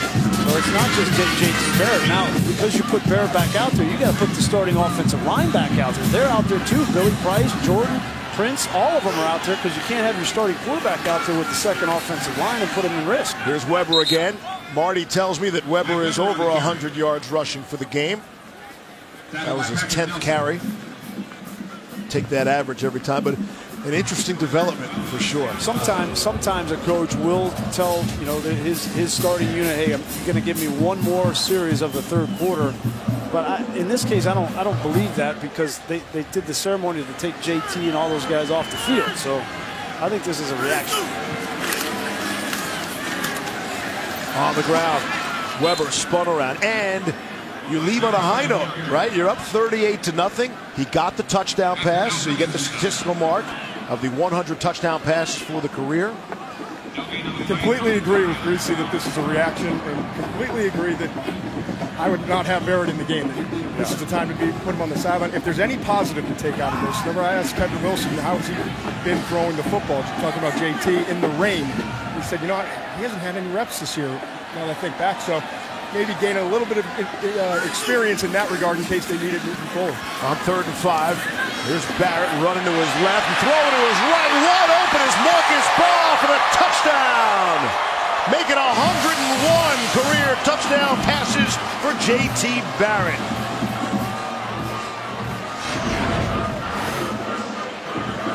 Marcus Ball right here. He's got a block, and it's just the roll out to the left, and it's the throwback to the tight end. We see most teams in college football have this play in their playbook, and if you over pursue, like Del'Shawn Phillips, the linebacker, did in that case, it's an easy throw and catch for the touchdown.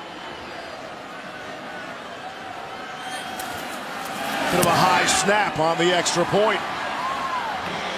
Nurnberger has that one as well. Barrett back. Ohio State picks up right where he left off with a touchdown. They take advantage of the turnover. 45-7 in the third.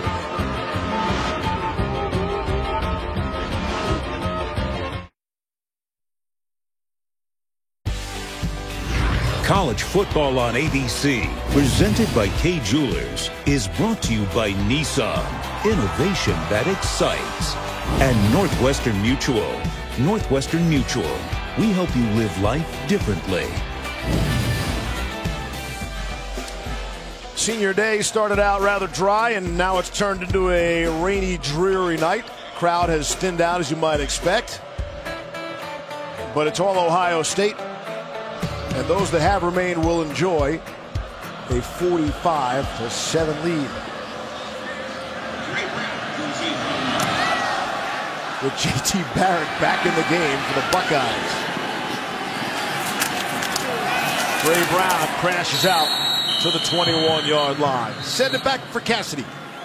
Steve, K-State continues to pile on in Stillwater. Byron Pringle having a day on his 4th catch, getting his 3rd receiving score. This one for 60 yards. Oh, by the way, he also has a kick return. K-State up 42-20 over on ESPN2. Steve, Brian, Todd, back to you. How about them Cowboys? You see that coming? That's a case of, everybody's been talking about the rumors around Bill Snyder and who's going to succeed him. Is it his son or somebody else? And I think Bill Snyder has had enough of that. Yeah, this guy's ready to play. Gotcha. Here's Chase Crouch.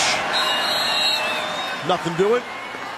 We keep talking about the confidence of J.T. Barrett. Not his confidence, but your confidence in these quarterbacks that are in playoff contenders. Yeah, I was just going through, watching film, and I was wondering, last year we saw Deshaun Watson won the championship. It was because of him. And I went through the list of contenders and which quarterbacks I had a lot of confidence in.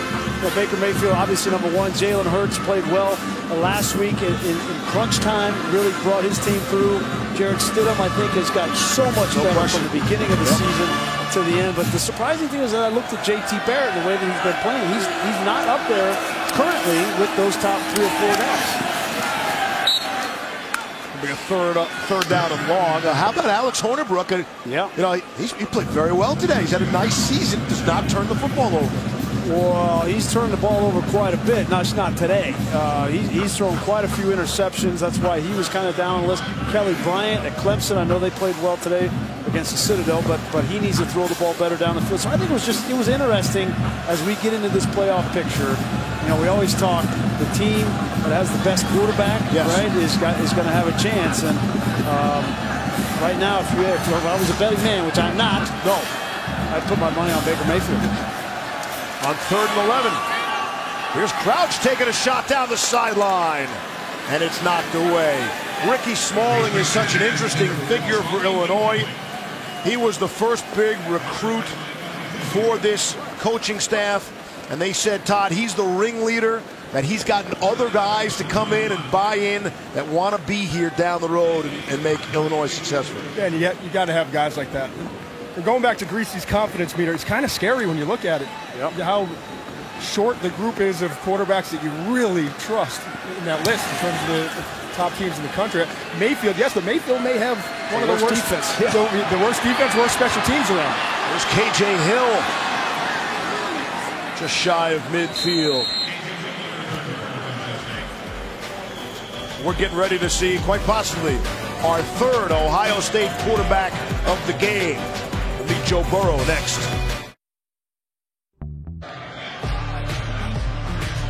Taking a look at today's college football rankings, brought to you by Northwestern Mutual. Yeah, I think, all of these teams from 7 up, they all control their own destiny. Right here, Ohio State, the only one that I think that's still in contention that does not control its own destiny. I think it needs some help.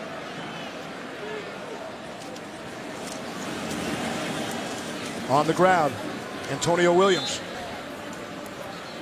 And I think the biggest hurdle, in my opinion, for Ohio State getting into the playoff is a one-loss non-conference champion like Alabama. If Alabama loses to Auburn, then Auburn goes and beats Georgia in the SEC championship, that's going to be tough for Ohio State to get in over in Alabama. Same holds true for Miami, who came back and won today.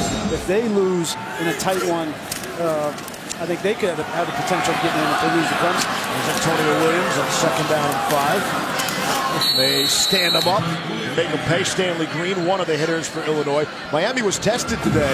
They were in a ballgame against Virginia. Virginia showed up. Well, if you're an Ohio State fan, you're big fans of Bama and big fans of Miami, because if they win out, that kind of eliminates some of those other 2-loss teams.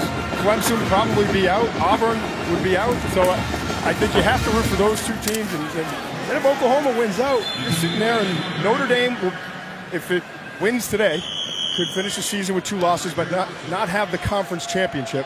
USC got beat badly by Notre Dame, so it kind of puts Ohio State in a position, if that scenario plays out, where they could be the 4th team in. Well, and Todd, there has never been a 2-loss team, right? Get in. I think this year there is a 2-loss team shaping up that way, and I think it could be Auburn. As the way that Auburn is playing, the injuries that Alabama had next week is not going to be easy for them on the plane. Loose ball out at midfield, and it's recovered by Joe Burrow. Burrow's a redshirt sophomore from the Plains, Ohio. Has thrown 9 passes this season, including 7 of them. Seeing some action here in the 3rd quarter. So it wasn't a Dwayne Haskins thing, I guess, right? Like, they took Dwayne Haskins out because he fumbled. Now they put JT in, they go down and score. They put Joe Burrow in, he fumbles. It's not easy coming off the sideline in this conditions, in the rain, and protecting that football. 2nd down and 20.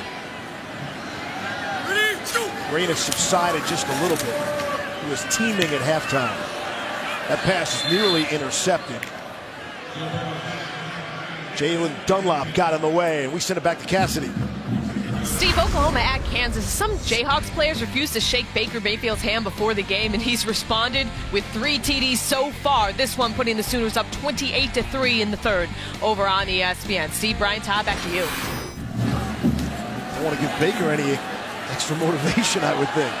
There's Burrow on the run. And was intended for Johnny Dixon. Knocked away. 4th down upcoming. Mayfield has thrown a touchdown, I think, in 36 consecutive games coming into today. Boy, he's on a roll. Right? Yeah, I mean, we watched a great career here for JT Barrett, 5 years at Ohio State, and you could say the same about Baker Mayfield. And I know Todd's got Josh Rosen and Josh Allen and Sam Darnold and all these California guys out there, but I think Baker Mayfield could go first. I'll tell you what, he's the one guy in the entire country I would not want to face. And like we said, he may have the worst supporting cast of all the teams that could wind up in the college football playoff, but I would be scared to death of playing Baker Mayfield. You know why? The other reason why I would be scared to play Baker Mayfield is because of that offensive line. They may have the best offensive line in football. It's true. See, there you go. There's Todd's top 5. He's got all those guys up there ahead of Baker Mayfield. And these are guys who are not necessarily the best college quarterbacks, right, but how they project to the NFL and the draft. Yeah, and right? Mayfield's improved a lot. He has moved up considerably in my minds and in the minds of many NFL scouts I've spoken to. I mean, his accuracy has improved. His poise in the pocket and ability to make plays inside the pocket have improved this year, and that's a big reason for him moving up. At the start of the year, Todd, I'll be honest, I thought there's no way he could be an NFL prospect. Okay, but then we covered him a couple games this year. Yep. Watched him on tape. He is much better reading defenses, going through progressions. His arm strength jumps off the tape for me. And then you add all the intangibles, the competitiveness and leadership on top of that. And that's why I think he's outstanding. Well, not to sound like, you know, the old guy on the soapbox, but there's something to game experience, and you know that, Brian. Yeah. He's going to be the only one of these guys with 40-plus starts in college, and look at the improvement he made in his last year. So all the time I'm talking to these quarterbacks who are making a decision, and almost every single time I say, go back to school, get more experience, and see the correlation to NFL success. And it's not like the old days where Sam Bradford was the last year you're making $50 million guaranteed if you're a #1 overall pick. That got cut in half. So now you're really playing for that second contract, and I think Mayfield's a great example of why game experience and returning and finishing your career is the right move for quarterbacks. So the wins list, JT Barrett was up on the wins list for career. And, you know, with the audience watching the game, all the Buckeye fans, they want to know, could they see Barrett at the next level playing on Sunday's time? It's going to be interesting. I'll be completely honest with you. I think from a passing standpoint, down the field, he's not where he needs to be. I don't think he's going to be a draft pick in the first probably 5 or so rounds. I think there's a chance late. Certainly as an undrafted free agent, he's going to be able to go into camp and show coaches what he has in terms of just the understanding of the game and the leadership and the work ethic. And it's so critical at that position. Remember, backup quarterbacks don't always have to be great players. They have to be great helpers in the quarterback room, the studies they have to do. They have to be able to help prepare the starter, and I think Barrett would be great in that. I've sat in the quarterback room with him, and he excelled. When Tom Herman was here, he let me sit in for a day of meetings before practice, and he was the one in that room with all the other quarterbacks who knew all the protections. This is when he was a freshman. He knew the protections. He knew where the ball was supposed to go, and there were a lot of veterans in that room that were made to look bad compared to him because he has an understanding for the game. Well, Todd, I don't know if he's going to be an NFL quarterback or not, but we can appreciate the career he's had in college, and I think he would be an outstanding coach for some of the reasons that Todd just mentioned. Good point. In the film room, his ability to lead. He's not going to be you can't be a leader as a backup quarterback in the NFL. It just doesn't work that way. But he's going to be a great leader coaching somebody. Speaking of great quarterbacks, great college quarterbacks, how they will project. This is 1 versus 2 as far as McShay is concerned. 8 p.m. Eastern tonight on ABC. Playing this game for the Victory Bell since 1929. With Rosen and Darnold over 3,000 yards passing, over 20 touchdowns. Don't sleep on that USC running game. Ronald Jones will have something to say about tonight's game as well. Final half minute. Here, quarter number 3. 45-7. Buckeyes. And going down is Crouch. He is wrapped up. Jonathan Cooper comes up. His first sack of the season. Yeah, and that's the second time that Jonathan Cooper has affected the quarterback. Talk about Bosa going off the field, and you just back him up with another defensive end on the outside. ESPN's presentation of college football on ABC will return after this message and a word from our ABC stations.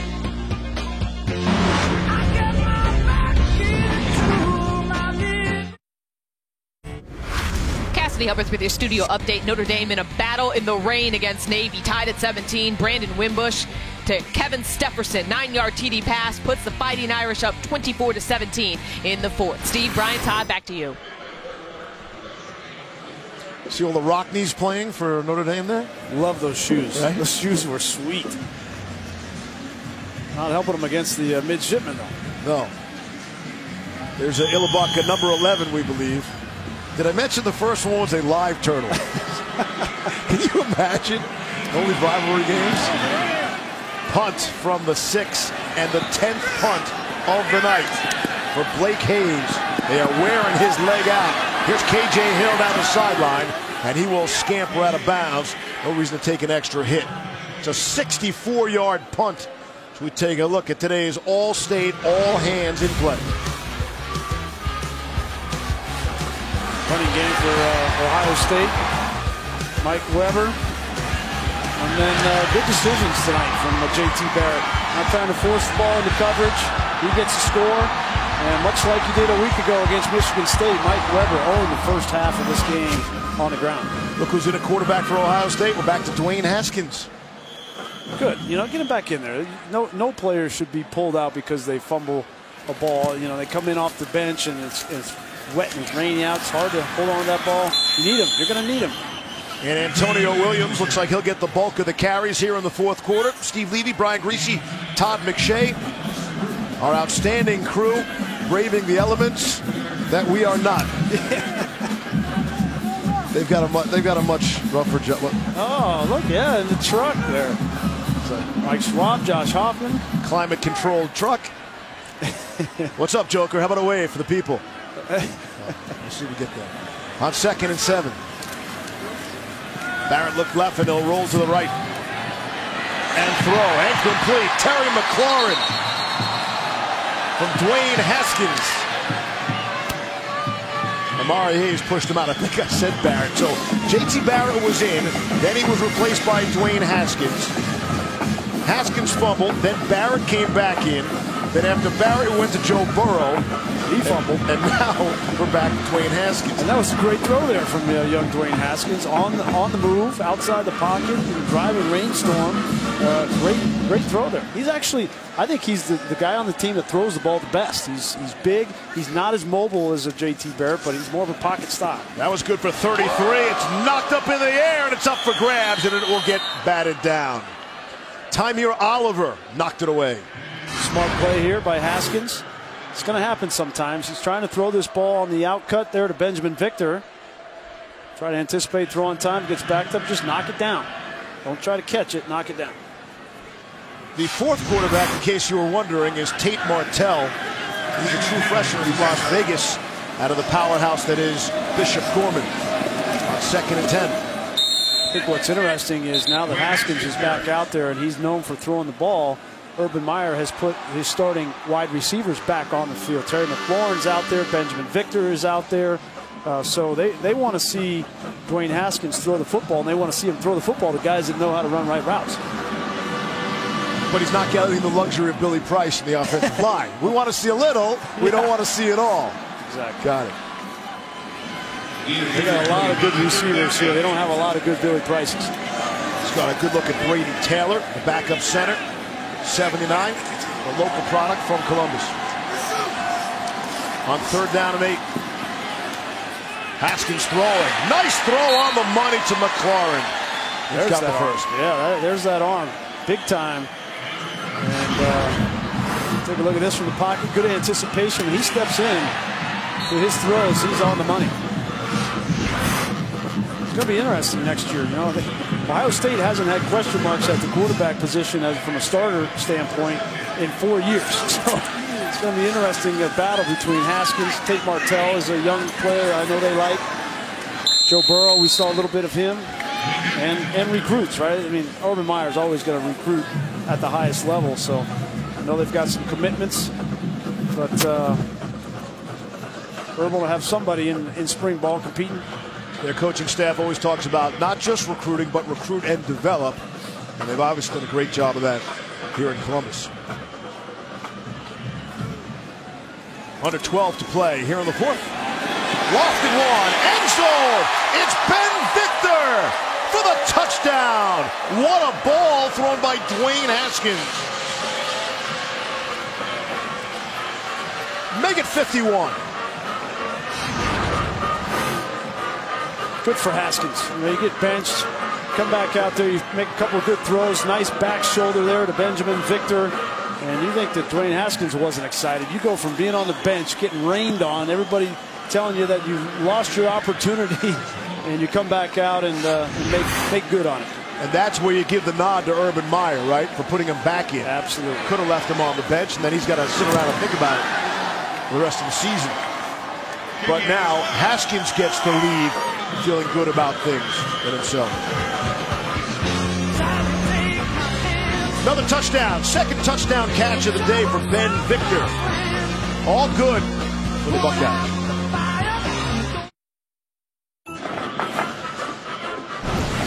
Back as we take a look at our Pacific Life game summary.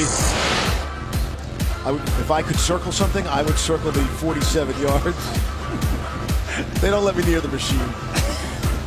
It's for your own safety. Thank you, and everyone else too. 47 total yards. It's, as you would expect, that first quarter. Ohio State was not fooling around right from the jump. Nope.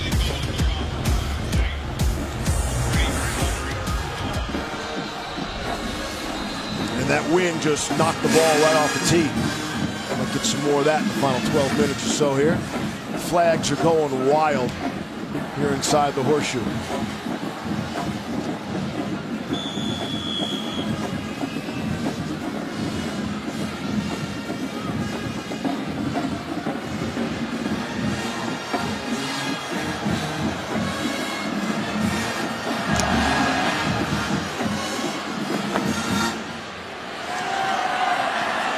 Kickoff will go out of bounds, and that's the reason for the flag. Again, we started the afternoon. Hey, what has to happen for the Buckeyes to make the playoffs? They got to win out, but they get some help too. Of course, they got to beat Michigan, then beat Wisconsin, the Big Ten championship game. Then what happens to Alabama? Well, if Alabama does that, beating Auburn and Georgia and Miami, they can beat Clemson in the ACC championship game. Then, you know, if Baker and Oklahoma, they can win the Big 12 championship game. And then, you know, it's not a even if all that happens, not necessarily means the Buckeyes get in, but certainly that's their best chance. Yeah, absolutely. Last week they were rooting for chaos. See a good run here by Illinois. Dre Brown cross midfield. Dre Brown is just tripped up. Eric Smith got just enough to upend him. But I think last week, Ohio State was rooting for chaos, and they got some with Notre Dame obviously going down in a big way. Now they want to root for the Blue Bloods to keep winning, the Alabama to win out, Oklahoma and Miami. And if that happens, as you said, and they got some help today because Wisconsin won. They need Wisconsin to go to the Big Ten Championship undefeated, and then just like they did in 2014. After they lost to Virginia Tech earlier in the year by 2 touchdowns, Ohio State went to that Big Ten Championship game and beat Wisconsin 59-0. And that was the reason why, that last impression in a championship game, why they ultimately got in over TCU and Baylor that year. That's the formula for them again this year. We laid it out for you. It's real easy. Just do what you have to. Hey, the party's still going on here in Columbus. You think a little precipitation is going to slow these people down? I don't know. The Illini offense is first time they've crossed midfield. How about that? Crouch will keep it. And maybe a hit comes late, and it does. Bumped out at the 17, and it looks like he's hurt. Chase Crouch took an extra shot out of bounds. I think Isaiah Pryor got him. And it's real slippery on that sideline. Yeah, there's not a whole lot of the turf before you get over to where it's kind of concrete over there. And it looked like Crouch went down hard on that concrete. He's still on the ground. After the play was over, personal foul, late hit out of bounds, defense, 37, half the distance to the goal, automatic first down. Officials timeout for an injured player. Boy, he came down hard on the shoulder. It wasn't much of a bump there, but it was definitely a bump. And it's a lot different when you land on hard surface as opposed to landing on the ground. He comes down on that right shoulder, right on that looks like it's asphalt. That is not good. I mean, you got to give Chase Crouch credit tonight. He's come in. Impossible situation. Yeah, man. The top 2 quarterbacks are down. You come on the road with a bunch of freshmen trying to protect you. Your top 2 running backs are out. Your top 2 wideouts are out, and you're on the road. And you got to give him credit for sticking this thing out. They're working on his right knee, guys. And you could see, Todd, he lets up a little bit as he's going out of bounds. Yeah, it is so slippery on this. You alluded to it. Right when you get off the field, I'm surprised they don't have a better situation here, to be honest with you. You know, Jeff George and Cam Thomas could barely practice this week. Both warmed up. Cam Miller is the 4th quarterback, and it looks like he might be getting loose. His right knee came down on that hard surface as well. I mean, anything that lands on with a knee, shoulder, he was holding his shoulder, then it was the knee. He could have both those things going on. And the rain now is as bad as it has been all afternoon. It is pouring. Is it, Steve? In the shoe. From my vantage point, it is, Todd. How's from your vantage point? Feels like it. Just make sure the microphone is protected. That's expensive equipment. Whatever happened to you, we're good with that, but that's not the mic. Cam Miller has checked in.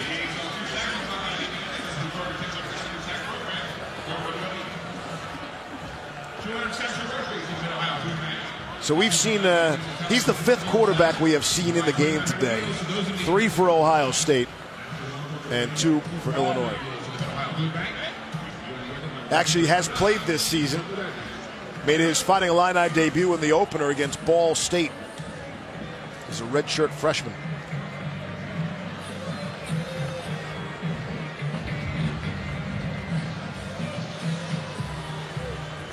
We were talking with Lovie Smith about the kind of future of the quarterback position for Illinois, and he feels really good about Cam Thomas. And one of the things that was interesting he said to us this week is, you know, all other positions are different than the quarterback position when you're playing young players. He's played 16, started 16 true freshmen, and Cam Thomas is one of them. But he said with the quarterback, you don't want to put him out there and let him have a negative experience because it can hurt their confidence. And I think the decision before this game not to play Cam Thomas had probably more to do with this environment, these conditions, knowing he wasn't going to win this game, and he didn't want to set Cam Thomas back from a developmental standpoint. Here he is in the rain, and he's going to keep it. Cam Miller, welcome to the ball game. And on his first snap, he scores a touchdown for the Fighting Illini. A 9-yard run right up the middle. I'd say his confidence is at an all-time high right now. Look at how those guys responded and reacted to him. The offensive line down there celebrating with him, and he needs to go right directly into that tent and thank Chase Crouch, who's the one who got him down there and put his livelihood on the line. The unsportsmanlike conduct penalty for the hit out of bounds certainly aided them as well. And the extra point on the way with that wet, slippery football.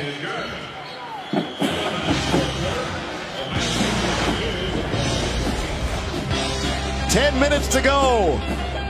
52-14. Still a game for many watching.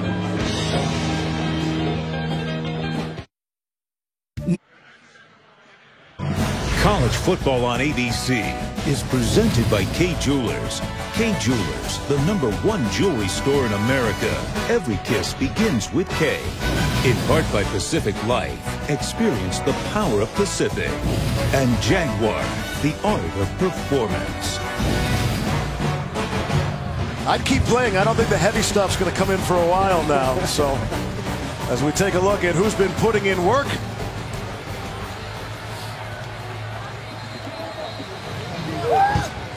Look at the love. Yeah. This is a great shot. You're out of the game. You've been out of the game for a long time, and there's a team still cares about his teammate and enjoying the college football experience. They're just kids, you know. Yeah, they're just kids having fun, and you know, it's not gone their way tonight, but it hasn't dampened their spirit. So John Anderson always reminds me, back in college, I couldn't even find my keys. You know what I mean?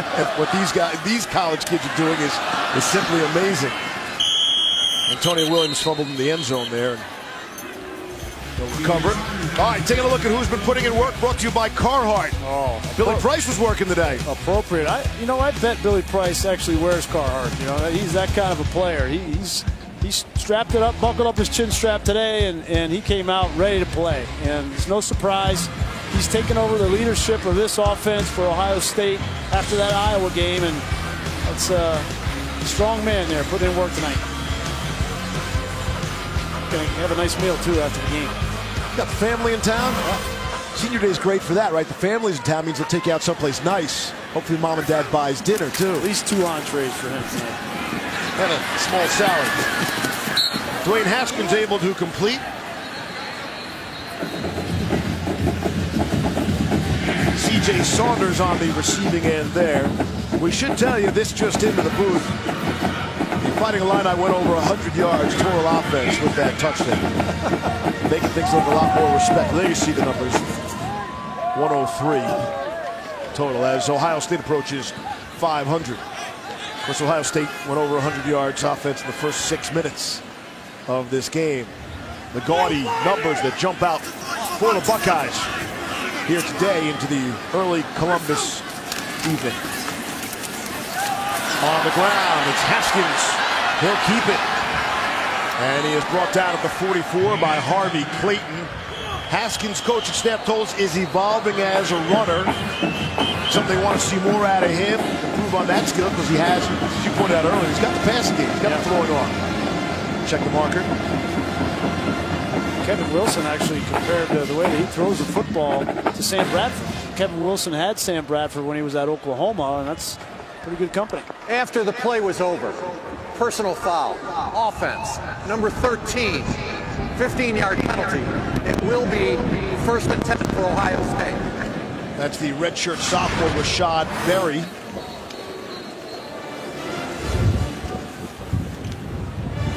Not necessary. Extracurricular. Yeah, not necessary. And that's Boy, you want to get in the doghouse with Urban Meyer. That is the #1 way to do it right there. At the end of a game like this, to take a shot like that. Haskins to throw, and through the fingertips of C.J. Saunders. You know, last week, Urban was upset that Draymond Jones got ejected for targeting in a game. The week before, Nick Bosa got ejected. They've had 5 guys get thrown out of games this year for targeting. And Urban Meyer agrees with that ruling. As you see, discipline on this team has been an issue this year. And that could still bite you down the stretch in important games. Penalties are so critical. Antonio Williams, ball carrier. Speaking of important games upcoming, give me a feel for Michigan, Ohio State come next week. Well, you know, I'm biased, right? It's the best rivalry in sport, and I know Urban Meyer feels that way. Jim Harbaugh feels that way. It is always a dogfight, no matter what. And I know that Michigan lost today. They got handled up front by an impressive Wisconsin team, and they lost their starting quarterback in Brandon Peters. So where is Peters' health after a concussion today? Nobody knows. And then you go back to John O'Korn. So the question as to, can Michigan have any kind of success offensively against Ohio State's defense, which has been impressive the last 2 weeks? I would say you have to give an edge to Ohio State in the game right now. And you could speak from experience in terms of you were on some Michigan teams that weren't going to win a national championship, let's say, and still found a way to get enough and get up for Ohio State. Both teams, right? Both teams have, throughout the course of that rivalry and the history of that rivalry, have been in positions where, you know, their season didn't go the way that they wanted, but they took so much solace and pride in ruining the other team's season, right? And that's exactly where Michigan stands right now. 2 out of the 3 games that I played in, that was the case. There he is. Well, let's take a look at some of these highlights. Now, to me, that pass is a little behind your intended target there. Thankfully, that was Charles Woodson. He can make a play right every now and then. But and here I thought you put your teammate in the bad spot. Yeah, made him take a big hit there. He got hit. You know, it's not great ball security there. Look at the speed, though, Levy. There's Katzenmoyer. We saw Katzenmoyer earlier today. Haskins, speaking of running quarterbacks, he'll get out just shy of midfield. And you did go 3-0 against Ohio State as a starter. And you know, you hear about that. That's what the fans care about. Like, hey, whatever you do, fine, but beat Ohio State or beat Michigan from the other side. So, and you just said it. So Michigan, you know, they're not going to go to the playoff. They got a chance to destroy Ohio State's season next week. That would be incentive enough. Huh? And these two teams, both teams, are thinking about that game 365 days a year. And make no mistake about that. You know? I'm glad that Todd McShay is not analyzing my pocket presence and my arm strength and speed and agility and all. Yeah, they didn't have draft experts. Oh, no, Mel was still doing it there. Watch that tape. That was ugly. Speaking of ugly, Wait a second. John Cooper's record. You know, he was an excellent coach, excellent football coach. He just couldn't beat Michigan consistently enough, and that's why he lost his job. Jim Tressel and Urban Meyer, just one loss between them. Here's Cassidy. All right, Steve, elsewhere in the Big Ten, Purdue, Iowa, Elijah Sindelar to Anthony Mahungu. Second TD catch of the game. Purdue wins 24-15 at Iowa. And coming up at 8 Eastern, Josh Rosen and UCLA at the Coliseum taking on number 11 USC. That's tonight on ABC. Steve, Brian, Todd, back to you. Thanks, Cass. I love the walk-in shots and the posing in front. You know the camera's right in your face as you walk into the stadium. Here's Haskins. And he'll run out of bounds at the 45 of the Fighting Illini. Well, Iowa wasn't able to follow up that big win against Ohio State, right? They lost to Wisconsin a week ago, and then they give that up to Purdue. Purdue, you know, congratulations to Purdue, Jeff Brom. It's a big win for them. But I thought Iowa would finish the season stronger than they have. Isn't that, though, the essence or the beauty of college football? The unpredictability, how 1 week has nothing to do with the following week whatsoever. And if you're able to have consistency, that's how you win. That's how you win a championship. Yeah, it's great for us. It's not great for these coaches. It's maddening for these coaches, but... False start. Offense. Number 58. 5-yard penalty. Still third down.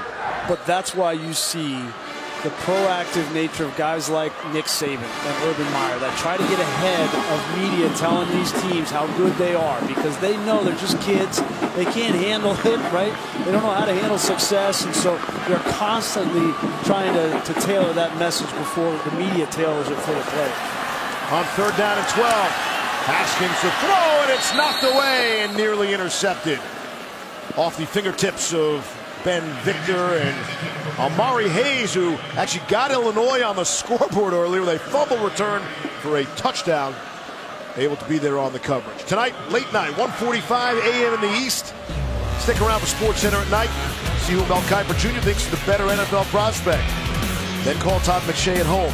Is it Rosen or Darnold? Plus, don't forget about Wisconsin, the impact of Saturday's games in the college football playoff race, and NBA Saturday Night Hoops, a closer look at James Harden's historic hot streak. Linda and Kevin have SportsCenter for you, also streaming on the ESPN app. Nate Hobbs is back, and we'll let it bounce into the end zone. 5:01 to go here in the 4th. Ohio State.